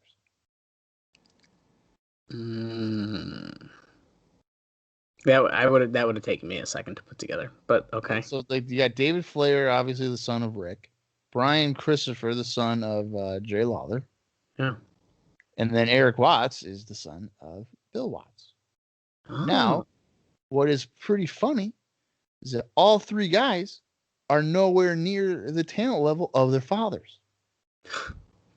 So, there you go. Well, what makes a perfect group if not that? Yeah, I guess. Okay, so that's kind of interesting.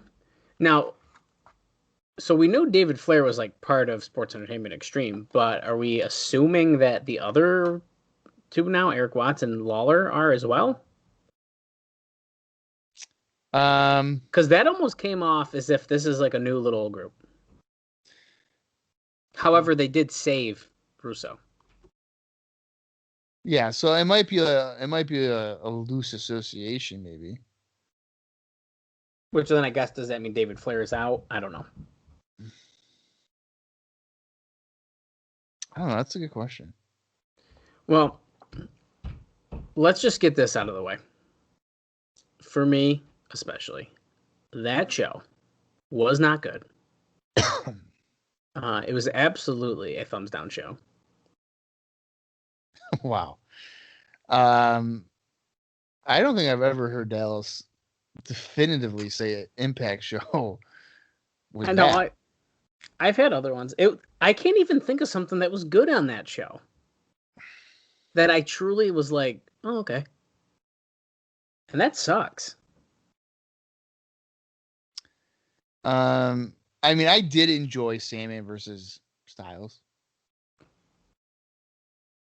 That's just because it's a hardcore match. I mean, it's very hard to have a bad hardcore match, I would think. But I agree with you. I'm going to say it's a thumbs down. That show felt like it took forever to get. I think. Well, I haven't had that for a few weeks. Well, that's kind of what I mean, and that's why I knew halfway through. I was like, I don't think anything's going to save this, to be honest. Yeah. I just had a feeling, and unfortunately, it was right. Which not happy about it. But like Eric Watts making his debut and then Brian Lawler coming back did not excite me. In fact, I'm disappointed. Yeah. And I don't know. Like what was I don't know. There's going into the next week, what happened in that show that was good or like worthwhile? Nothing. Well, maybe, the announcement that there's the Clockwork Orange House of Fun match. Yeah, I guess. I mean, I'll take an announcement, but like, as far as like story progression and stuff, like we got nowhere. Well, I mean, Jeff Jarrett didn't join sex again, and then his sons are ungrateful little bastards, Vince Russo's. Okay, I'll tell you what. The way that the Vince Russo little segment at the end was pretty funny. Yeah, that was funny, but that was unfortunately about 4 minutes long.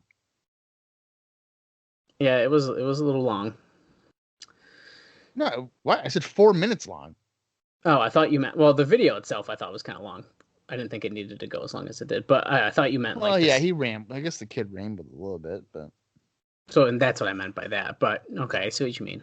I don't know. I don't know what else to say, man. I'm disappointed. I'm excited, I guess, to see what else Konnan does, but the fact that it's like, well, damn it, Hoovy, you lost. And then it's like, move on. It's like, well, okay, well, Hoovy's one of... I really like him, so okay, I guess if we got to get rid of him already, that's kind of sucks, but... Yeah. So, next week's show, in terms of what's been announced, it's basically just Raven's Clockwork Orange House of Fun with Raven, obviously taking on Sandman. And then I think the only other thing they said was Kid Kash is going to defend the title. Yep, that's it. So that's all we know. Are you going to spend $10 on that show just based off what's announced or no? I mean, I am a big Raven fan, and it's like, oh, do I want to see what this match even is? I'd really have to think about it after if I just watched this one. I'd really have to think about it. I'm telling you right now, in 2003, I would definitely be thinking about it, but I think my curiosity of what the hell that match is would be what sold me. I think, all right, I'll try it again. See what's going on. But I want to see what this match is about. And nothing else, by the way. I don't think you could get me to like that's it. It's just that curiosity. Do I care that Eric Watts is here? No. No, absolutely not. And that's not gonna end like what did Jeff Jarrett do to him? I'm sorry, that little gimmick can only work on me so many times. You know what you did.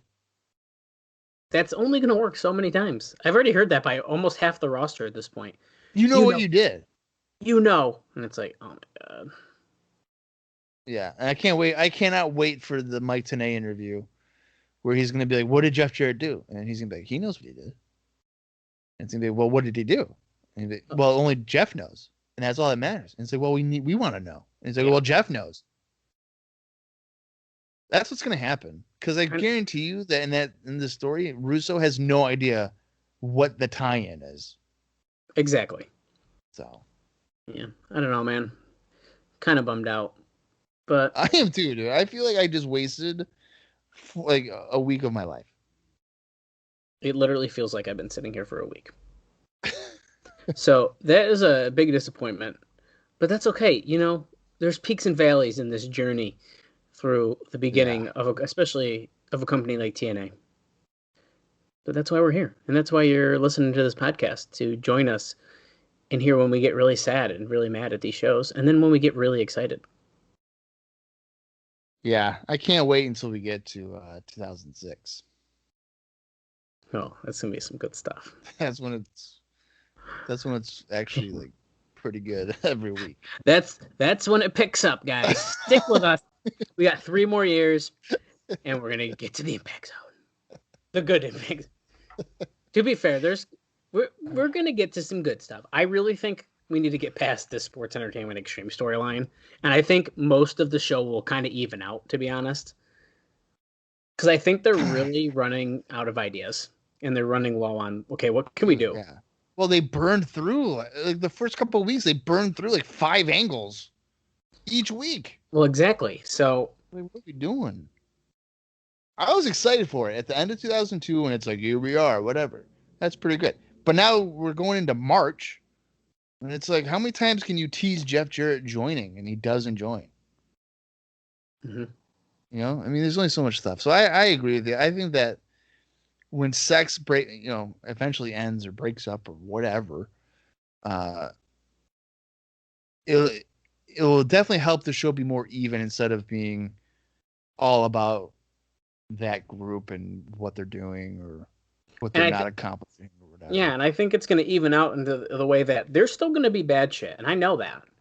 But I think it's going to even out of like, okay, this is going to force us to create other stories and have better matches to kind of fill in the gaps of like this group that's taken over the entire thing every single week in every single match. So I think we just need to find that balance, and I think we need to get rid of this storyline arc here.